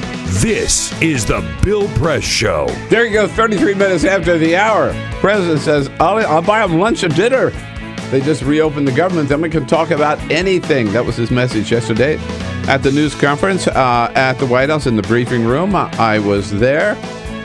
And it's good to have you with us this morning on the Bill Press Show, coming to you live on your local progressive talk radio station all across this land on Free Speech TV, and we're streaming live at Talker TV. Lynn Sweet is here as a friend of Bill this entire hour from the Chicago Sun-Times, and we are now joined by the good congressman from Iowa, Congressman Bruce Braley. Hey, Congressman, it's nice to see you. It's good to be back on the show, Bill. Thank you. Thank you. It's been a while. I have to ask you right up front, the story this morning is, the WIC program is shut down across the board. 800,000 federal employees are furloughed, but the House gym is still open. Not for the staff. The staff gym is closed, but the members' gym is still open. Why? Well, probably because it's one of the few places where Republicans and Democrats actually talk to each other, Bill. Well, it's ironic. It's ironic because I've been telling people that was the best place for me to develop relationships with my colleagues. Down there, you can find out what people did before they came to Congress. You can find out about their families. You can talk to them about areas of common interest. So I find it ironic that there's this big push to shut down the House gym when it's one of the rare places people come together and actually talk about how we can build relationships, which is the only way we're going to get out of this mess. That's an important point. But it used to be, when Congress was in session more and people were here more than 2 days a week, right, that those conversations, which are so important, took place over lunch or over dinner. There were other opportunities. Now it's left to the gym. Absolutely. Now it's the mad dash to get back to your district, and we have very few opportunities to actually get to know each other on a personal level. I'm proud of the fact I have a lot of Republican friends on the other side, and I don't agree with them on everything, but I have personal relationships with them. And I was able to get 3 bills passed into law serving in the minority in the last Congress. And the only way you do that is by building relationships with people and having an ability to talk to them even when you disagree. That's the way people in the real world deal with problem solving. Oh, amen. And it used to be that way. Lynn. It is. It's actually, Paul Ryan works out in the gym, and it was there that Congressman Luis Gutierrez found him after the election in 2012, and so Luis Gutierrez says they forged their unity in moving immigration legislation. But let me ask you this. There's now a bill out there by Congressman Patrick Murphy of Florida and Bill Foster of Illinois to remove the essential status for the employees of the House gym so that you just don't have the personnel there. What do you think of that? They must not have been down to the gym lately. There's hardly anybody working down there. There's no towel service. No towels. No, and so we're doing our own laundry down there. and we pay a fee to belong to the House gym. So this is no different than if you're working at an employer that offers a wellness program, you pay a fee to belong. That's what we do there. What's the monthly at the House gym? I don't know that the monthly is. We pay an annual fee every spring. I think it's about $260 a year. A year. All right. From the House gym to the bigger picture, we are day 9 of the shutdown. Do you see any end in sight? No. No? Well, is this going to go on you and say, I assume that eventually we're going to have to deal with the debt ceiling that a lot of the people in the House apparently don't think is a real issue or will have no meaningful consequences, despite the fact that the last time we came up to the edge of this debt ceiling, we saw devastating consequences just in anticipation of default. So it's going to have to be dealt with, but right now it's like being in Groundhog's Day on the House floor. We keep doing the same thing every day with no meaningful consequences to get these issues resolved. And it's going to take real leadership from somebody in the Republican Party to move beyond where we are now. I was there when we voted on the Speaker of the House earlier this year. I don't recall Ted Cruz getting any votes to be Speaker of the House, and yet he is effectively running the House agenda. But do you see cracks for all your Republican friends then? Are they privately telling you that they have to move a position? I mean, there are people speaking out a little more now who Senator Graham, Senator McCain, some others are saying, well, this was a bad strategy to think that we could leverage an attempt to kill Obamacare into getting something. So if your brothers and sisters on the Republican side, are they telling you that what are they telling you that they're telling their leadership to move the situation to some end here? Well, I have talked to a number of my Republican colleagues who have publicly stated it's time to move on and bring a clean budget bill to the floor. No, but see, that's not the way to do it. What is the plan? You can't see that is you have to sequence it with something else.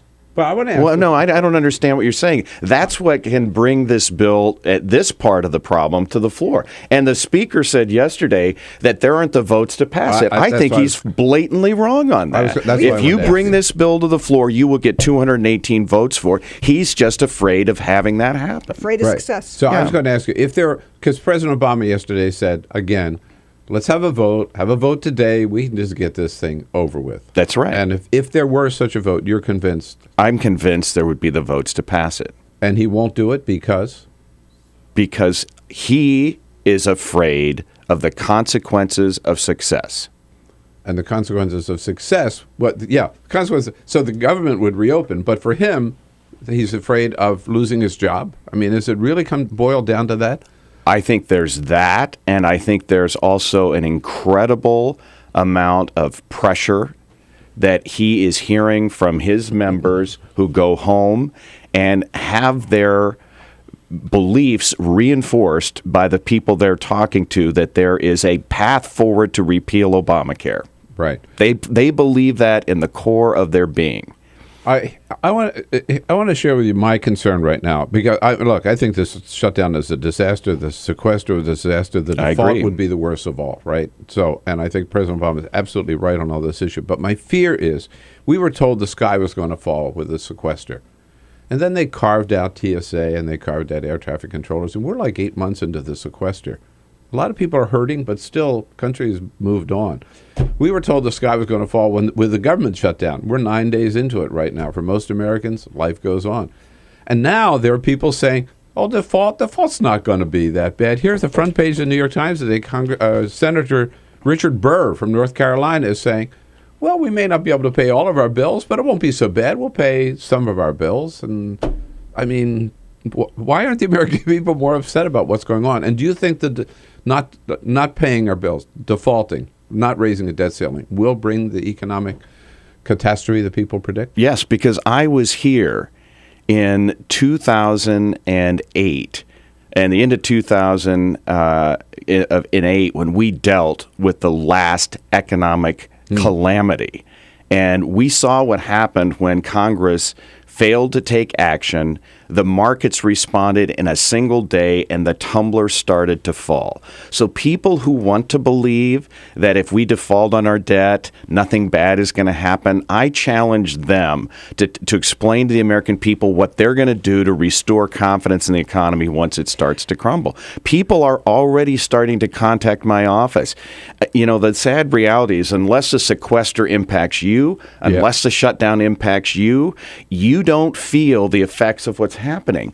But when I talk to young women who are in Head Start programs that are shutting down because of the sequester, and we're the ones that are always telling them, you've got to get a job, you've got to get an education so you can take care of your own family. And this is one of the few programs that allows them the opportunity to do that, and you want to pull that out from under them, then you start to hear from people whose lives are being dramatically impacted. And one of the lunacies of the situation, isn't it?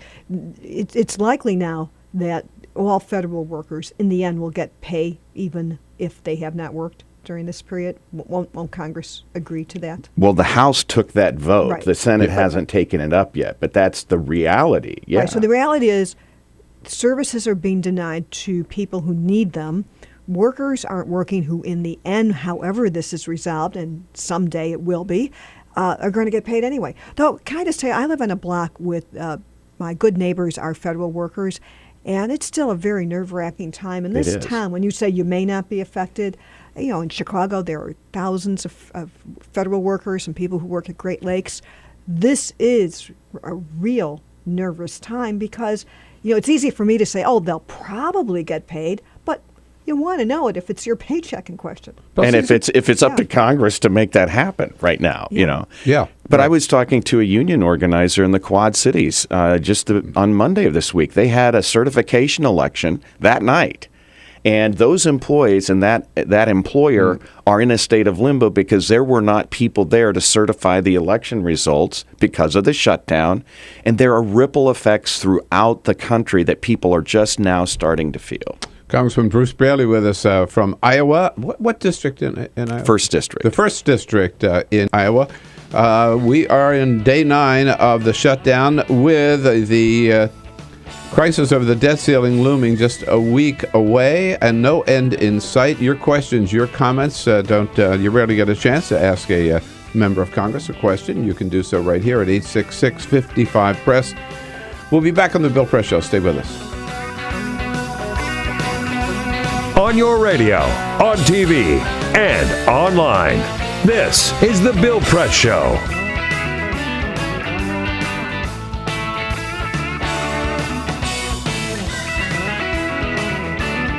So this is my computer. This is your computer. Let's go on the internet. Let's go. Click it. Yes. Okay.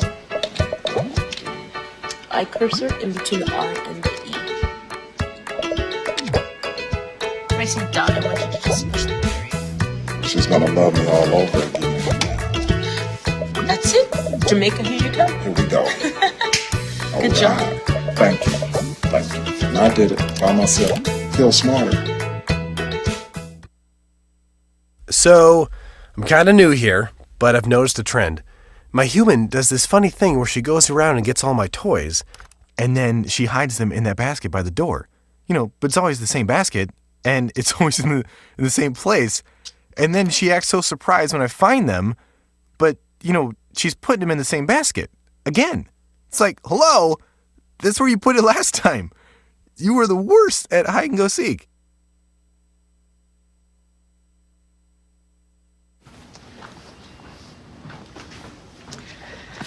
All right.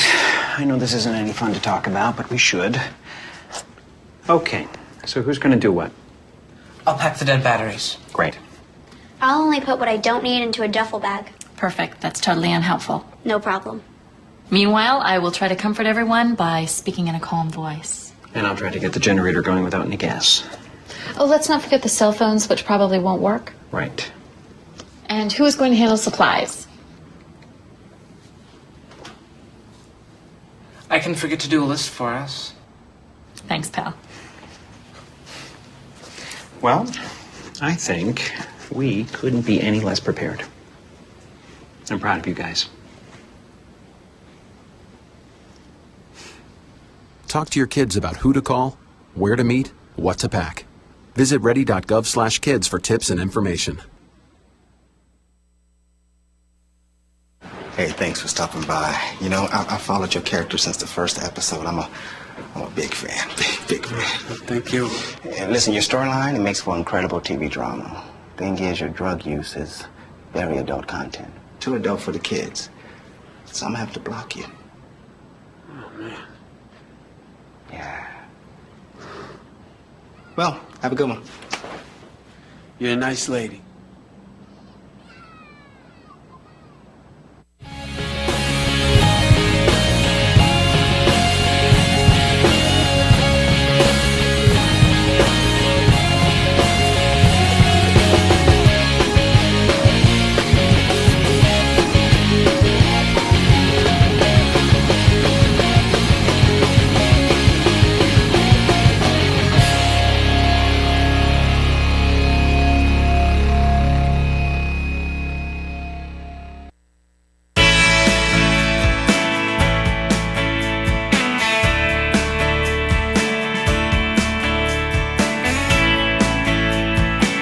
Like politics? Then like The Bill Press Show on Facebook. This is The Bill Press Show.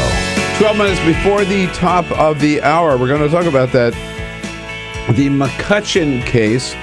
As President Obama said yesterday at his news conference, this is the case heard by the Supreme Court yesterday. If they approve this, it'll be worse than Citizens United. Elizabeth Wydra from the Constitutional Accountability Center will be here in studio with us in the next hour. Right now, honored to have with us Congressman Bruce Braley from the 1st District of Iowa in studio with Lynn Sweet, irrepressible Lynn Sweet, the Washington Bureau Chief of the Chicago Sun-Times. So, Congressman, Lynn and I were talking in the last half hour about some of the issues, very important issues, that have just been totally eclipsed by this shutdown, many of which Congress ought to be dealing with. Immigration reform came to the fore yesterday with this protest on the mall. The Farm Bill is another case of something that's just been kind of forgotten. Right? Never used to be a partisan issue. It used to be a regional fight for the most part. And for the first time last year, the Republicans in the House refused to bring a farm bill to the floor. Mm-hmm. And so they kicked it down the road for a year. It expired on September 30th. Now all of these programs, including ones that were going to save us money, the Senate Farm Bill is projected to save $23 billion, hasn't been voted on. It was torn apart in the House, and it was presented as a fake farm bill that 532 organizations opposed because they pulled the nutrition funding out of the farm bill, voted on that separately, gutted it, and then had a rule that put it back together, and now won't appoint conferees to get it done. So there's people back in Iowa who are trying to figure out a pathway forward. We're right in the middle of harvest season. This is when people normally start planning for the future, and they have no way to plan. Yeah, and no meeting scheduled or no conference committee appointed, right? No, I saw Congressman Steve King from my home state in the House cloakroom on the Democratic side talking to Colin Peterson yesterday, trying to figure out how to get to conference and get this thing done. There you go. Lynn, another one. Well, it's another one. And it actually, this is one of the government programs that is time sensitive. It is. As opposed to some other things when you talk about funding. So what is there a stopgap measure for farmers to use? No, the Farm Bill has expired. And even though some of the programming is going to continue, what really becomes critical is around the first of the year because of the timing of these programs. One of the things that will have profound impacts is we revert to the 1947 Farm Bill by default, which means that the Secretary of Agriculture, my former governor, Tom Vilsack, has the authority and the requirement to dramatically increase milk prices under the 1947 Farm Bills. That will have an enormous impact on consumers, and those are some of the consequences people aren't even aware of. He's mandated to do that? Yes, under the old Farm Bill that we are, because you have to go back to that time and think about the support system that was in place. What doesn't connect for me is that the Republican Party always boasted, right? We're the party of the small farmer, That's right. Yeah. I mean, and here they are, and farmers are being hurt by this. President Obama mentioned in his news conference yesterday about farm supports also as one of the programs that's shut down because of the government shutdown that's not operating right now, too. People who are signing up for whammy. loan programs, and there's nobody there to service those loans, take applications, all of those things are being impacted. And what's happening is people all around the country, Bill, are gradually encountering these obstacles because they are finally feeling the effect of the shutdown. Do we just have about a couple of minutes left? One of the things that Lynn and I mentioned that's sort of gotten lost under the radar here is Obamacare and healthcare and the exchanges opening up, which is a big deal. What do you hear from your state? How's it going? Well, it's amazing because it took a long time for our governor to embrace the expansion of Medicaid, and there's a waiver request pending before the secretary that's kind of a hybrid, but it was passed by the Iowa legislature, which includes the Democrats in charge of the Senate. Mm-hmm. And what happened is when the marketplace opened up, the pricing on these products is dramatically lower than pricing available to consumers before the Affordable Care Act went into place. This is what I've been reminding people. People forget we were experiencing double-digit premium increases in the private marketplace year after year after year.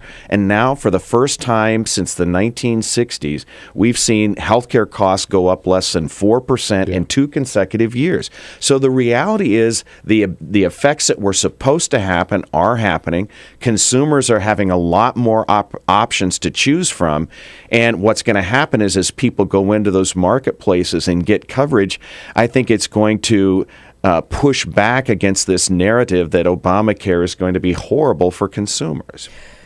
What's interesting, quick, and I'll be quick, is I think how Republicans overplayed their hand on this in declaring the program, Obamacare, a disaster because the administration did mess up, and we have to admit that, in the launch. They weren't ready with the online marketplaces. But just common sense tells you can't make that conclusion in a program that, when they made it less than a week old. Yeah. So, there is time. People should be on the backs of the administration to make it work. 6 months. Mm-hmm. Well, and also to make it work. That's right. They've got to make it. They've got to get they these things up and absolutely running. do have to make it work. Yeah, you know it. And that's what Republicans are afraid of. That's so many right. People are going to sign up. It's going to be so successful. I think it is here to stay. Hey, Congressman, we would just run out of time. Too bad. Great having you in the studio today. Yeah, it's great Thank to you be so here. much. And I'll see you both on RAGBRAI next year. Yeah, all right. Absolutely. That's a great bike ride across Iowa. Now we're going to let you go back and settle this whole mess here. All right. Thanks, Congressman. Thank you. Lynn, thank you for being here again. Love having you with us. I'll tell you what the president's up to today when we come back. This is the Bill Press Show.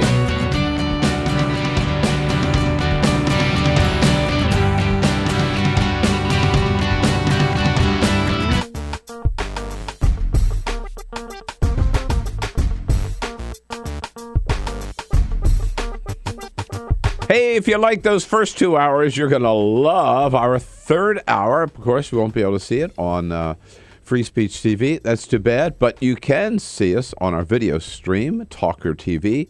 That's youtube.com/Talker TV. At the top of the next hour, we will talk about the fact that President Obama yesterday took questions from 11 reporters and not one television network. Elizabeth Wydra will join us to talk about this horrible new case in front of the Supreme Court. Stay tuned.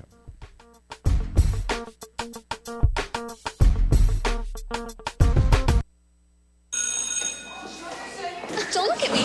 Your hair's a bit frizzy today. Aww, you should pick that up. Oh, you're such a dork. Loser. Here, let me help you with that. Oops. Every day, kids witness bullying. Oh, look. Your crush is looking at you. Poor you. They want to help, but don't know how. See, no one here's gonna help you, because no one Teach your likes kids how to be more than a bystander. Visit stopbullying.gov. If you drive buzzed, it could cost you around $10,000. You'll face major legal fees, major fines, and steep insurance penalties. You could lose everything. Nothing kills a buzz like getting pulled over for buzz driving, because buzz driving is drunk driving. When some people struggle with their mortgage payments, they become frozen, petrified. Not knowing what to do, they do nothing. But the people who take action are far more likely to get the most positive outcome. Making home affordable is a free government program. Call now to talk one-on-one with a housing expert about the options that are right for you. Real help, real answers, right now. Here at the GED Pep Talk Center, we have pep talkers standing by to get you motivated for your GED diploma. Text the name Terry to 69222 for a sympathetic pep talk. You show people what you really are. Or for a gentle pep talk, text the name Deborah. You know you're going to make people very proud of you. And if that's not enough, text the name Danny for an extreme pep talk. Prove everyone wrong. Show them you're the boss. Get your GED pep talk and find free GED classes. Text the name of the person you want a pep talk from to 69222.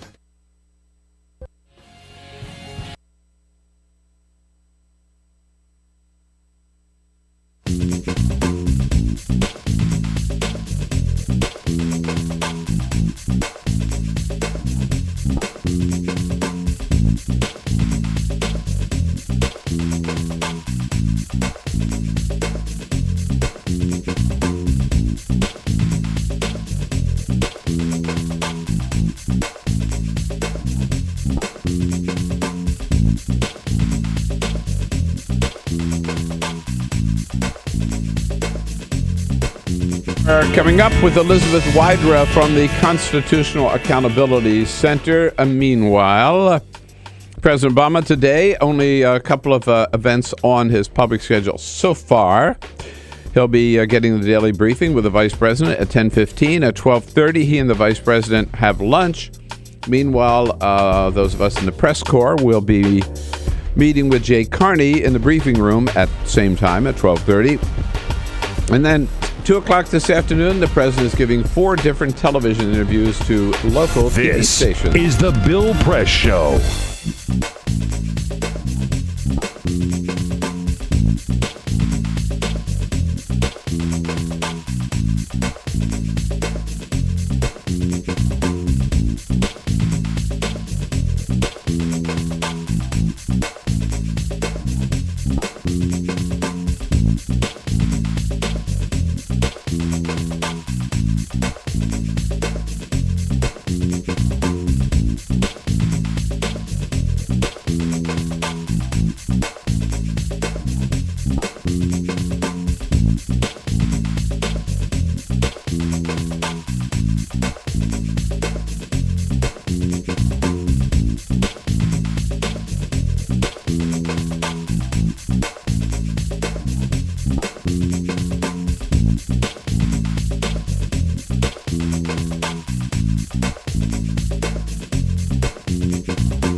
Broadcasting around the nation, on your radio, on your TV, and online.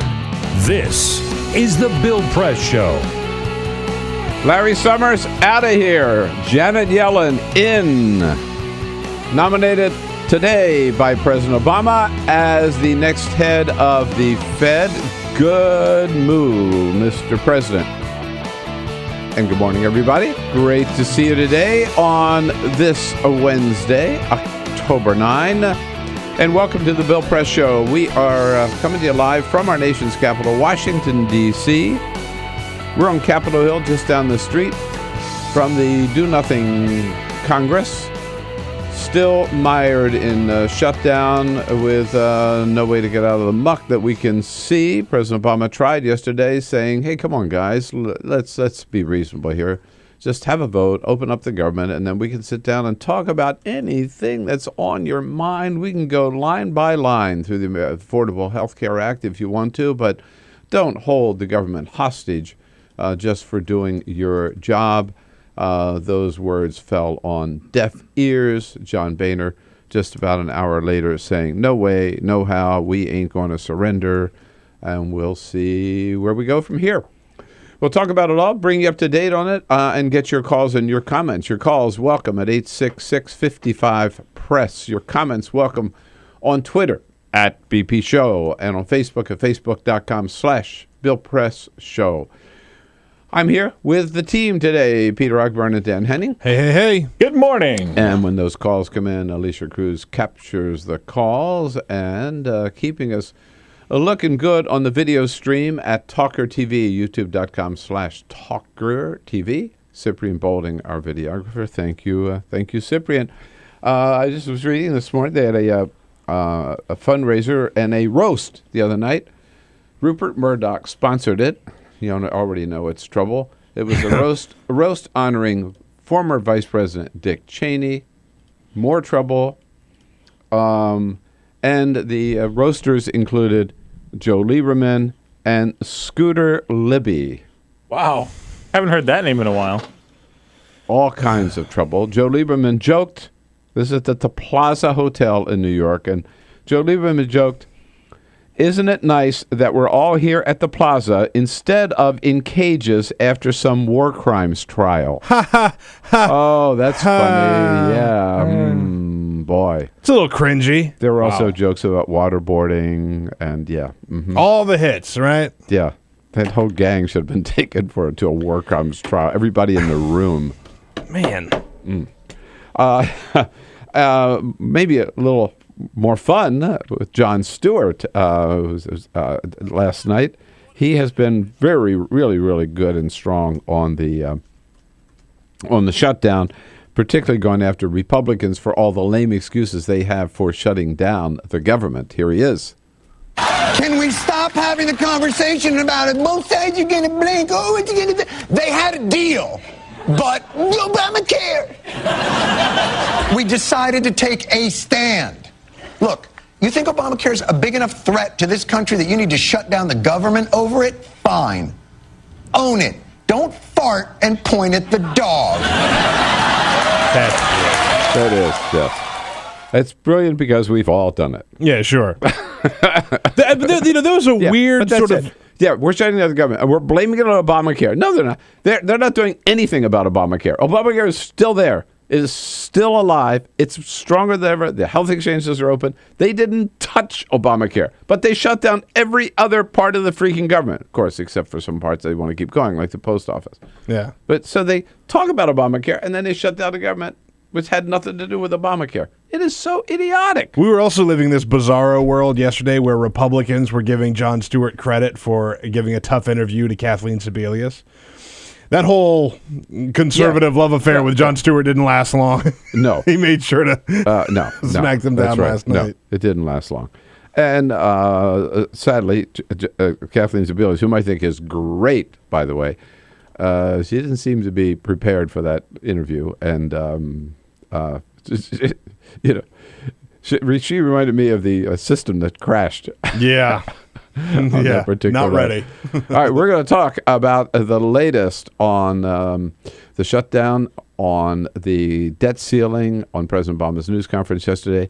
And then a little bit later, Elizabeth Wydra from the Constitutional Accountability Center will be here to talk about this scary case heard yesterday by the Supreme Court, which will make Citizens United look like small potatoes. But first... This is the Full Court Press. Let's check our other headlines making news on this Wednesday in Hollywood. Another day, another split in the Kardashian family. No. Yes, we've known for months now that Khloe Kardashian and Lamar Odom's marriage is ending. And yesterday came news that her mother, Kris Jenner, is calling it quits with former Olympian Brody Jenner. After 22 years of marriage, they revealed to E! News that they've Bruce Jenner, by the way. Bruce Jenner. What did I say? Brody Jenner. Oh, whoops. That's their son. Yes, Bruce. They've been living separately for a year now. It's much better this way, they say. Got to hand it to her, though. It did last longer than daughter Kim's 72-day marriage. I don't think any of them have survived a marriage. Not that there's anything necessarily wrong with that. Sure. I understand it happens, but... It's a running theme in the family now. Yeah, it's certainly... Theme for their next reality show this season. Divorce court. Talk about a dysfunctional family. Yeah.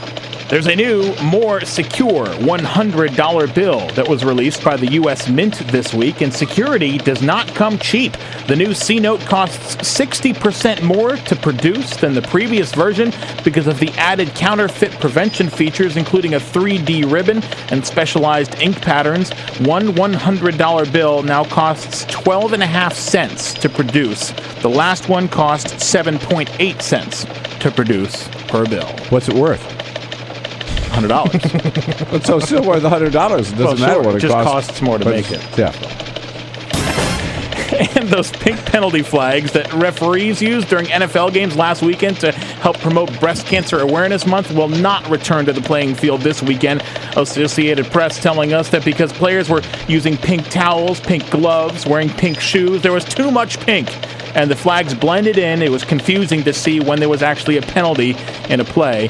So they'll go back to their traditional yellow flags this weekend. And how about the pink shoes? And does that? Oh no, so they'll do those for I think 2 more weekends actually. Yeah. I support the pink shoes. I like them. But not the pink flags. The pink flags do get confusing because they put so much pink on the field. Like you said, you've got the towels and the shoes, and you've got the pile-ups where you've got towels on the field and the shoes everywhere, and then a flag comes out. You don't know what's what. That's the worst thing for football. Too much pink.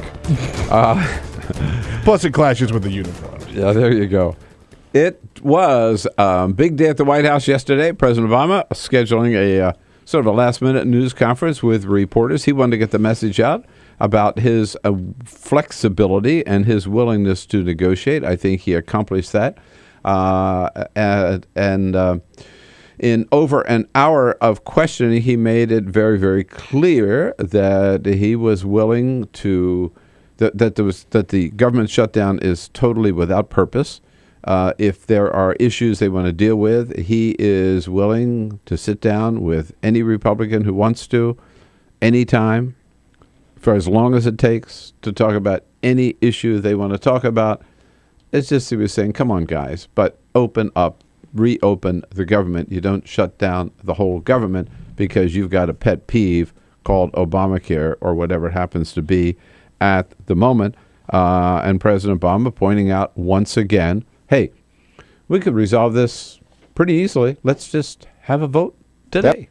That vote could take place today. Shutdown would be over. Then serious negotiations could proceed around every item in the budget. And here, he said, is how far I'm willing to go to get things moving again. If reasonable Republicans want to talk about these things again, I'm ready to head up to the Hill and try. I'll even spring for dinner again. Remember, he did that a couple of times, got the Republicans out at the Jefferson Hotel, two different groups of them, bought them dinner and said, how can we resolve these issues? But the one thing the president did say, you know, we got to reopen the government.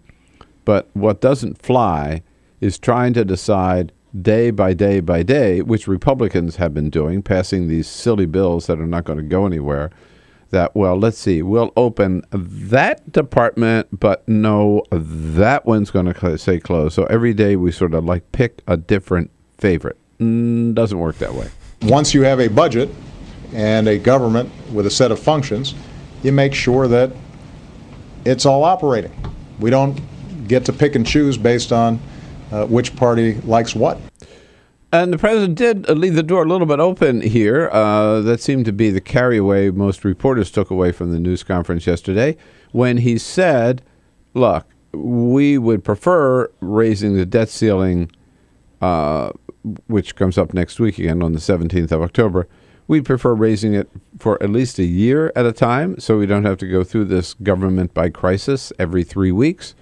But even if it's a short-term resolution, even if they only lift the debt ceiling for 6 weeks or 3 weeks or, I mean, not an hour, but, you know, a week, the president said, yeah, we'll take that and then we'll start negotiating with that little breather and hopefully be able to negotiate some longer breathing space. And with that little window open, people were kind of hopeful, but those hopes were dashed an hour later when John Boehner held his news conference and said, no way, no how, we want to get rid of Obamacare, and if you don't agree to get rid of Obamacare, then we ain't talking.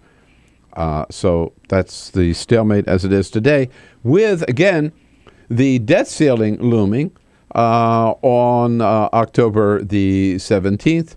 And here's the problem that we're already running into with that all economists warn that if we don't raise the debt ceiling, if we don't pay our bills, in other words, and think of it that way, you know, it's not that complicated. The debt ceiling is your credit card bill. It's not just your credit card bill. The debt ceiling is the end of the month when you've got the whole enchilada, right? You got the mortgage, you got the car payment, you've got your credit card bill, you got whatever it is, your department store bill, whatever, you've got to pay the water bill, the property tax. It's all there. If you don't pay up, right, you have lost your credit rating and you're considered a deadbeat. And that's exactly what would happen to the United States. The head of all the Wall Street banks, the head of the World Bank yesterday, every single leading economist, the Treasury Secretary, have all warned this could lead to a crash worse than the crash of 2008 and maybe even worse than the Great Depression. And yet already you've got some Republicans, Senator Richard Burr from North Carolina is one of them, and some House Republicans who are saying, you know what, we don't believe that. No, we don't think it's going to be so bad. Yeah, we don't have to. Why? We don't have to pay our bills. Well, we don't have to pay all of our bills. We can just pay some of our bills. Good luck with that. Yeah, and then people will still believe us and still trust us. No, they won't. 2 years ago, was it 2 years ago or a year ago? I think it was 2 years ago. It was the first time. I mean, the debt ceiling has been raised. The president pointed this out yesterday. 45 times. 45 times since Ronald Reagan was president of the United States. With no sweat. Republicans and Democrats just did it automatically because you got to pay your bills. Everybody agrees with that, we thought. The last time the debt ceiling was raised, Republicans tried to put some conditions on it, and they threatened not to raise the debt ceiling, right? And what happened? The market crashed, and the credit rating of the United States actually went down. Just the threat of not doing so, and we already saw a negative impact. But now some Republicans are saying we're going to do the whole thing. We're going to go over the cliff, and we're willing to go over the cliff again because they want to get rid of the Affordable Care Act and replace it, by the way, again, with nothing. So that's where we stand today. 866-55-PRESS is a toll-free number. Let's talk about it. 866-55-77377. Really interested in your stories about how the shutdown is already impacting you, your family, your friends, your community. Because most people, I think most Americans don't feel the impact yet. They've got to know what's happening to some real people out there. And give us your comments too at BP Show on Twitter. We'll be right back. Streaming live video right now at youtube.com/TalkerTV. That's TAWKR TV. This is The Bill Press Show.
us on Twitter at BP Show.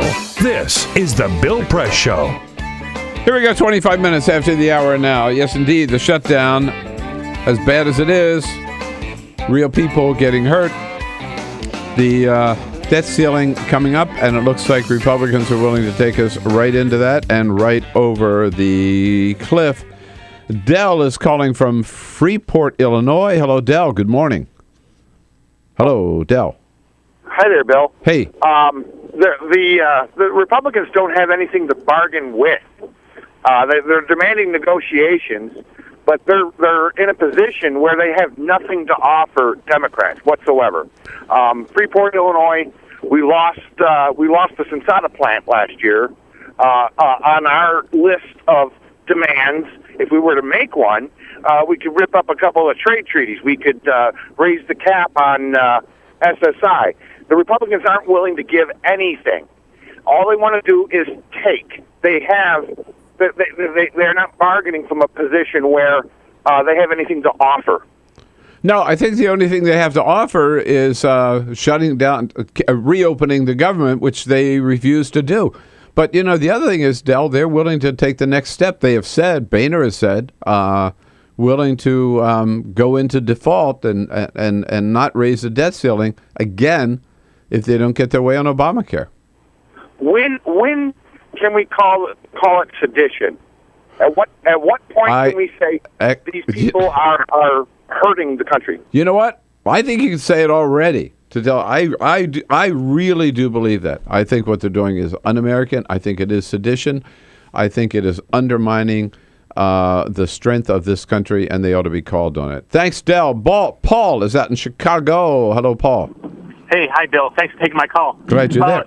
I was crushed a few months back when the Senate and the House voted down the background checks for guns.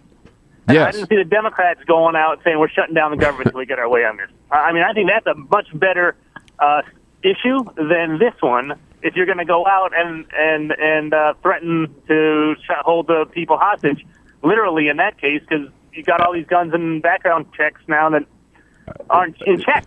Yeah, Paul, excellent point. President Obama made that point as well. He said, turn it around. If there were Democrats there, and the Democrats would say, for example, unless you give us background checks on guns, we're not going to approve the budget. Democrats would never do that. Peter, quickly. Quick story, because yesterday we talked about this Minneapolis boy, 9 years old, who snuck onto an airplane on its way to Las Vegas. Turns out this kid's got more problems than just getting onto an airplane without a ticket. He apparently, in the days before that, stole a utility vehicle from downtown Minneapolis and got on the interstate when he was pulled over by police. He also had sort of camped out at the airport stealing food and luggage and things like that. So he's a troubled kid. He's 9 years old? 9 years old. Uh-oh. Look out. Long future ahead of him. Is the Bill Press Show.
streaming live video right now at youtube.com/TalkerTV. That's TAWKR-TV. This is The Bill Press Show. Here we go, 33 minutes after the hour now on Wednesday, October 19. Well, Supreme Court is not at work. The Congress is not at work, but the Supreme Court is. They are back in session. Their first oral arguments heard yesterday, and they started out with a big case indeed, and a pretty troubling case. Elizabeth Wydra is with the Chief Counsel with the Constitutional Accountability Center, was in the courtroom yesterday and in our studio this morning. Hi, Elizabeth. Nice to see you. Great to see you, too. The cases that they've taken this year, first of all, are there's a whole lot of them that are pretty important cases, right, ranging across the board. Yeah, that's absolutely right. We don't have the sort of big blockbusters of, the past two terms where we had the Affordable Care Act. Last year we had marriage equality and the Voting Rights Act. But there are a lot of important cases that affect the lives of everyday Americans and that also deal with really important, this term is actually even kind of a hot button social issue kind of term. Right. And yesterday they started with campaign finance reform. This is the McCutcheon case. Yeah. So what's it all about? How to get started? Yeah, so Sean McCutcheon is an Alabama Republican activist, and he and... already sounds bad. Right. You're going to love it, Bill. And he joined with the Republican National Committee. Yes, to go to court and try to strike down what's called the aggregate contribution limit. And the aggregate contribution limit puts a cap on the total amount of contributions that a single donor can give to candidates and parties and the party. All right, so I'm a wealthy businessman, and I want to give political contributions, right? Yes. So there's a limit to the total amount that I can give to committees and to candidates, correct? Correct. Which is today? It's about $120,000 per election cycle. Per election cycle. And he wants to strike that down? Yes, he says it's a violation of his First Amendment right to free speech. Jesus. And part of this is because the court has equated spending money with speech under the First Down Amendment. in Buckley v. Vallejo, which was 1976. Right. So it's just a straight out. He wants to be able to not replace it with another cap or just spend any amount of money. Well, so that's an interesting question. So he has not suggested replacing it with another cap. He just he thinks there should be no limit. No limit, right. Yes. But in the oral argument yesterday, Chief Justice Roberts seemed to be perhaps interested in a middle ground like that question, saying maybe we should be able to let Sean McCutcheon give to more candidates, so donate more money to more candidates, but perhaps not allow the unlimited spending that, as Solicitor General Don Verrilli pointed out, could result in a single donor writing like a $3.5 million check to Speaker Boehner's joint fundraising committee. So Chief Justice Roberts seemed to maybe suggest that there should be a different cap, one that might be higher, but not scrapping aggregate contribution limits altogether. Well, I want to ask a really dumb question. What are there, 370 million Americans? I don't know, however many there are. I mean, how many Americans would you say are capable of giving a total of $120,000 every 2 years to politics? How many? Very, very few. And Justice Ginsburg made this point yesterday. I mean, let's go like wild ass, right? Maybe 10,000? Yeah, I mean, I think, Harvard professor Lawrence Lessig, on whose behalf my organization filed a brief in the case, he says that it's about 1,200 people who fund elections. All right. So 1,200. I was going to say 10,000. I was trying to be really generous. Yeah. So 1,200. So why the hell would the Supreme Court take up a case with all the important problems facing this country, all the important things that people are dealing with day to day, and take up a case that is important enough for 1,200 people to be able to spend more, give more money to political candidates? Right. I mean, this is outrageous. Just the fact they would take this case. Yeah, I mean, believe. Do you think most Americans think a big problem with our system is that we need more big money and more corruption? I don't think so. Or these guys have to be able to write bigger checks and more checks to politicians? I mean, that's a number one problem facing this country? No. Right. I don't think so. Unfortunately, we already have a system, even with these limits in place. Right. We already have a system where politicians spend a very large amount of time going after the 1% of the 1% of the 1%.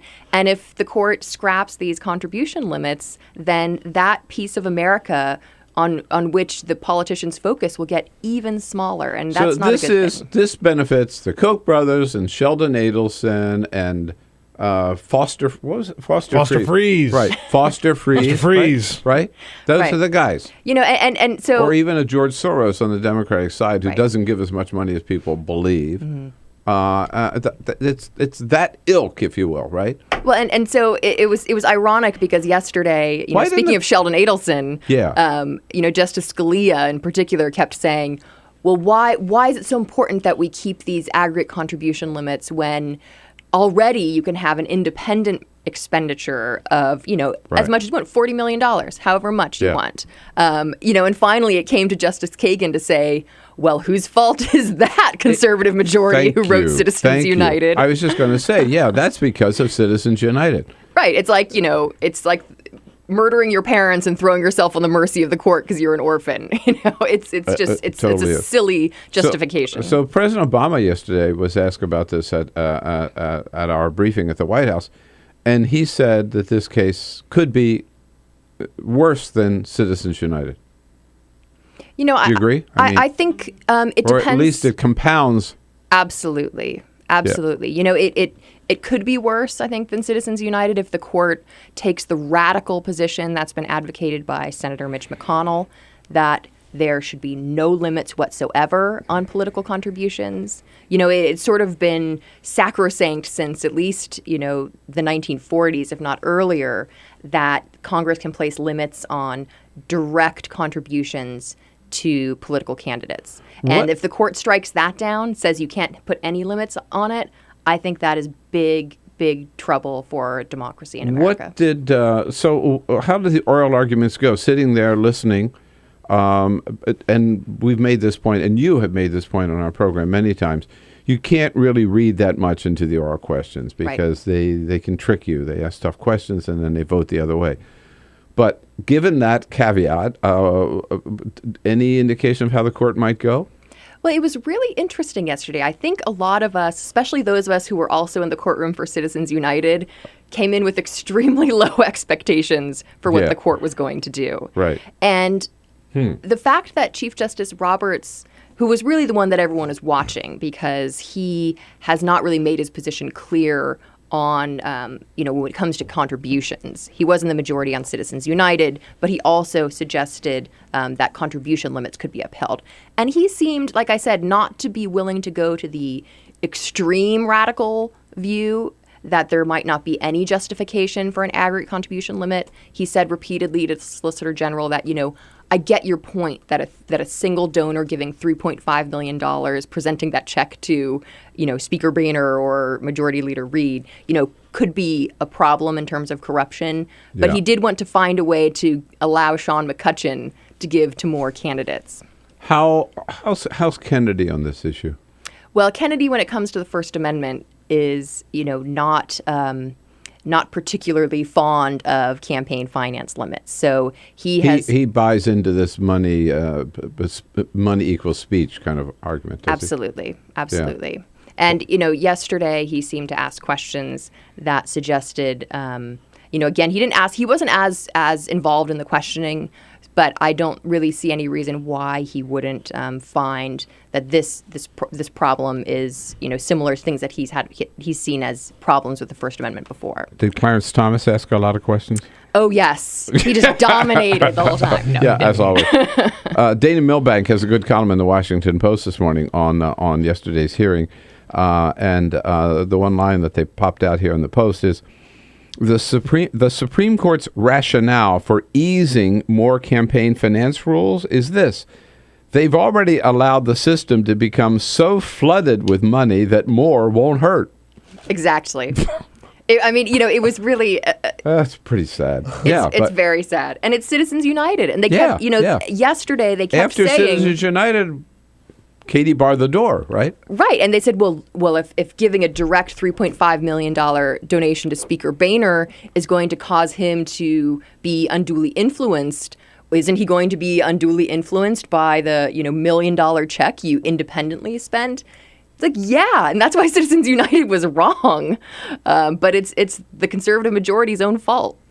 Now, here's the question. I think I know the answer, but what can all of our viewers and our listeners who are just fearful of this thing being approved by the Supreme Court and afraid of what might happen to our political system, what can they do about it?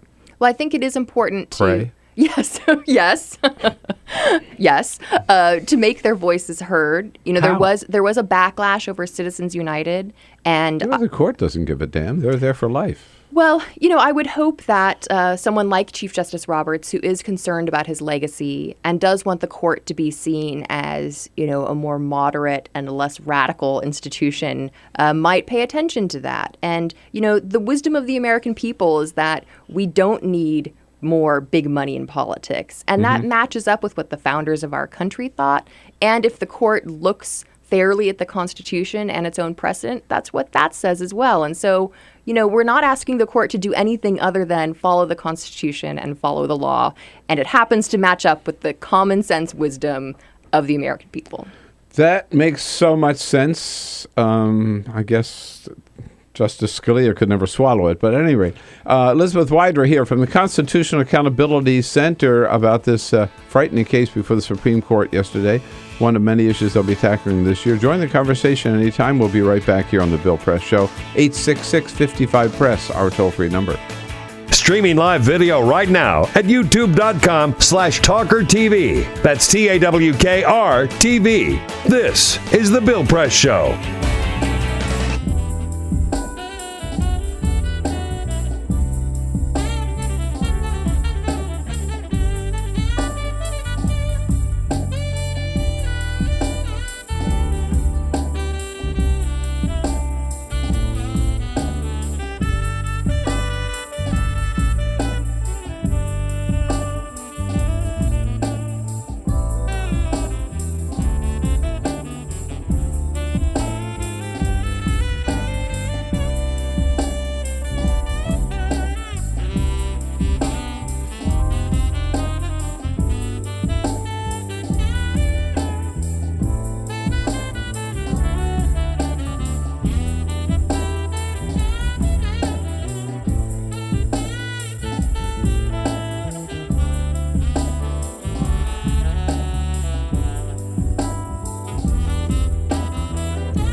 This is the Bill Press Show.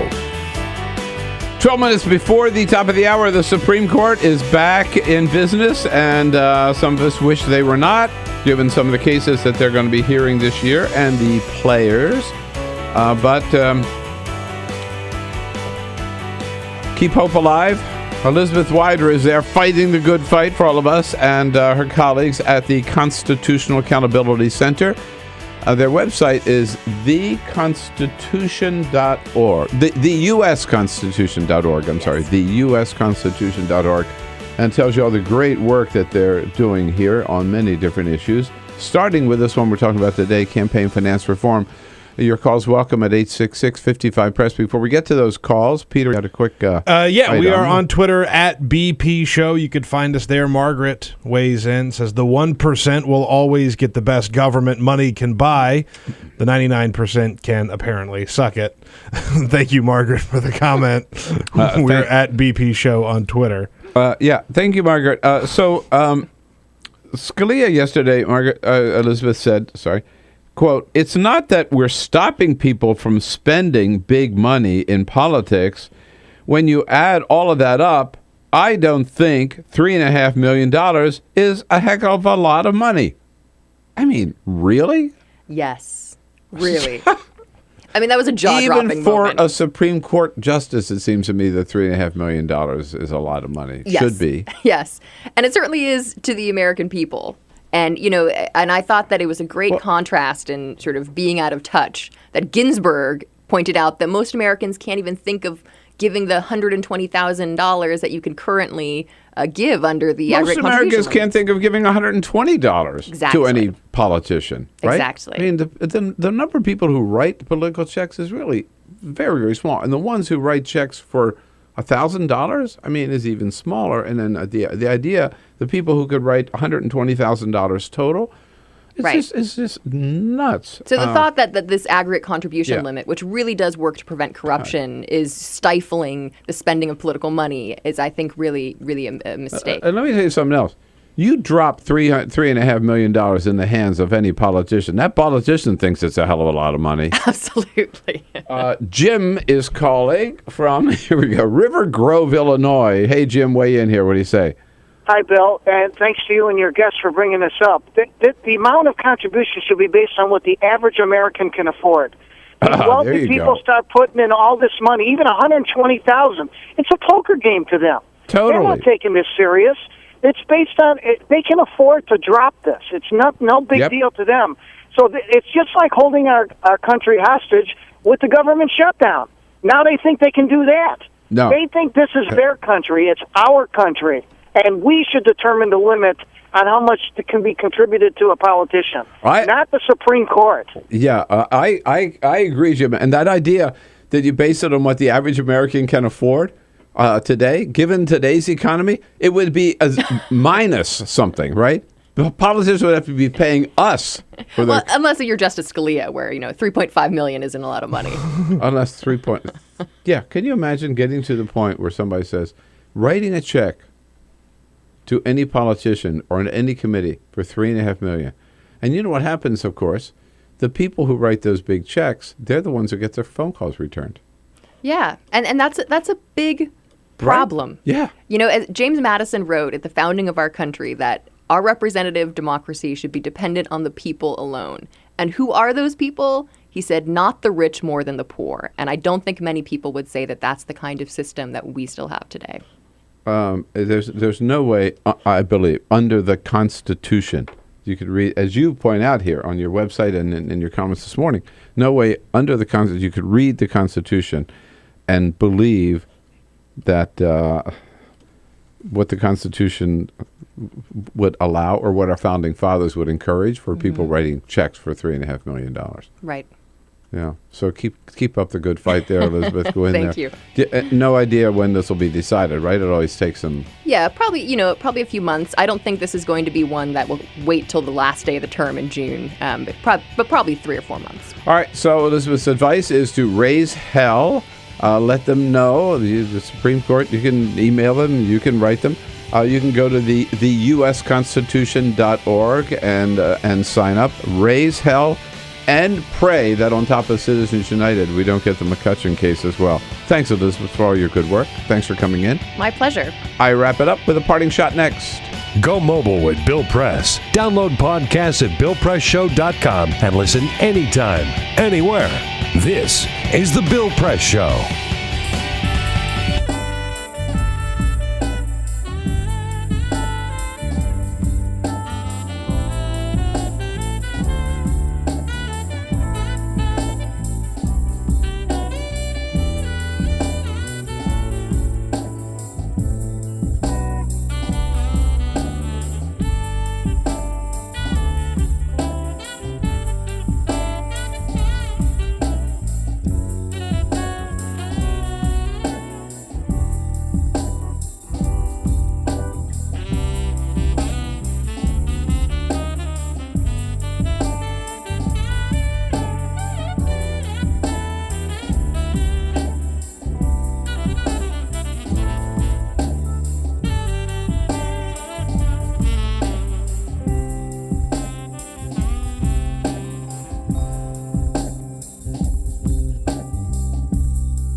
The Parting Shot with Bill Press. This is The Bill Press Show. And on this Wednesday, October 9, my parting shot for today, well, Americans saw a striking contrast yesterday between two leaders and two parties. I was among White House reporters President Obama met with yesterday afternoon. Very calmly, he stated his position. I'm willing to compromise on anything, he said. I'm willing to sit down and negotiate with Republicans on anything, even on every single line of the Affordable Care Act. Hell, President said, he didn't say that, I just added that, but he said he'd be willing even to buy him dinner again. His only caveat, he repeated, is that he was not going to open negotiations on anything unless Republicans agree to stop the shutdown, end the suffering, and restore the economy by agreeing to end the shutdown, reopen the government, and not default on our debts. What a contrast. Shortly afterward, Speaker John Boehner appeared before reporters on the Hill and proved just the opposite. He refused to even sit down for talks until President Obama agrees to kill the Affordable Care Act. In other words, where President Obama was reasonable, John Boehner was mean and stubborn. No wonder 7 out of 10 Americans blame Republicans for the government shutdown. One look at John Boehner and you know who's responsible. My parting shot for today. Have a great Wednesday, folks. Come on back and see us again right here tomorrow morning. This is the Bill Press Show.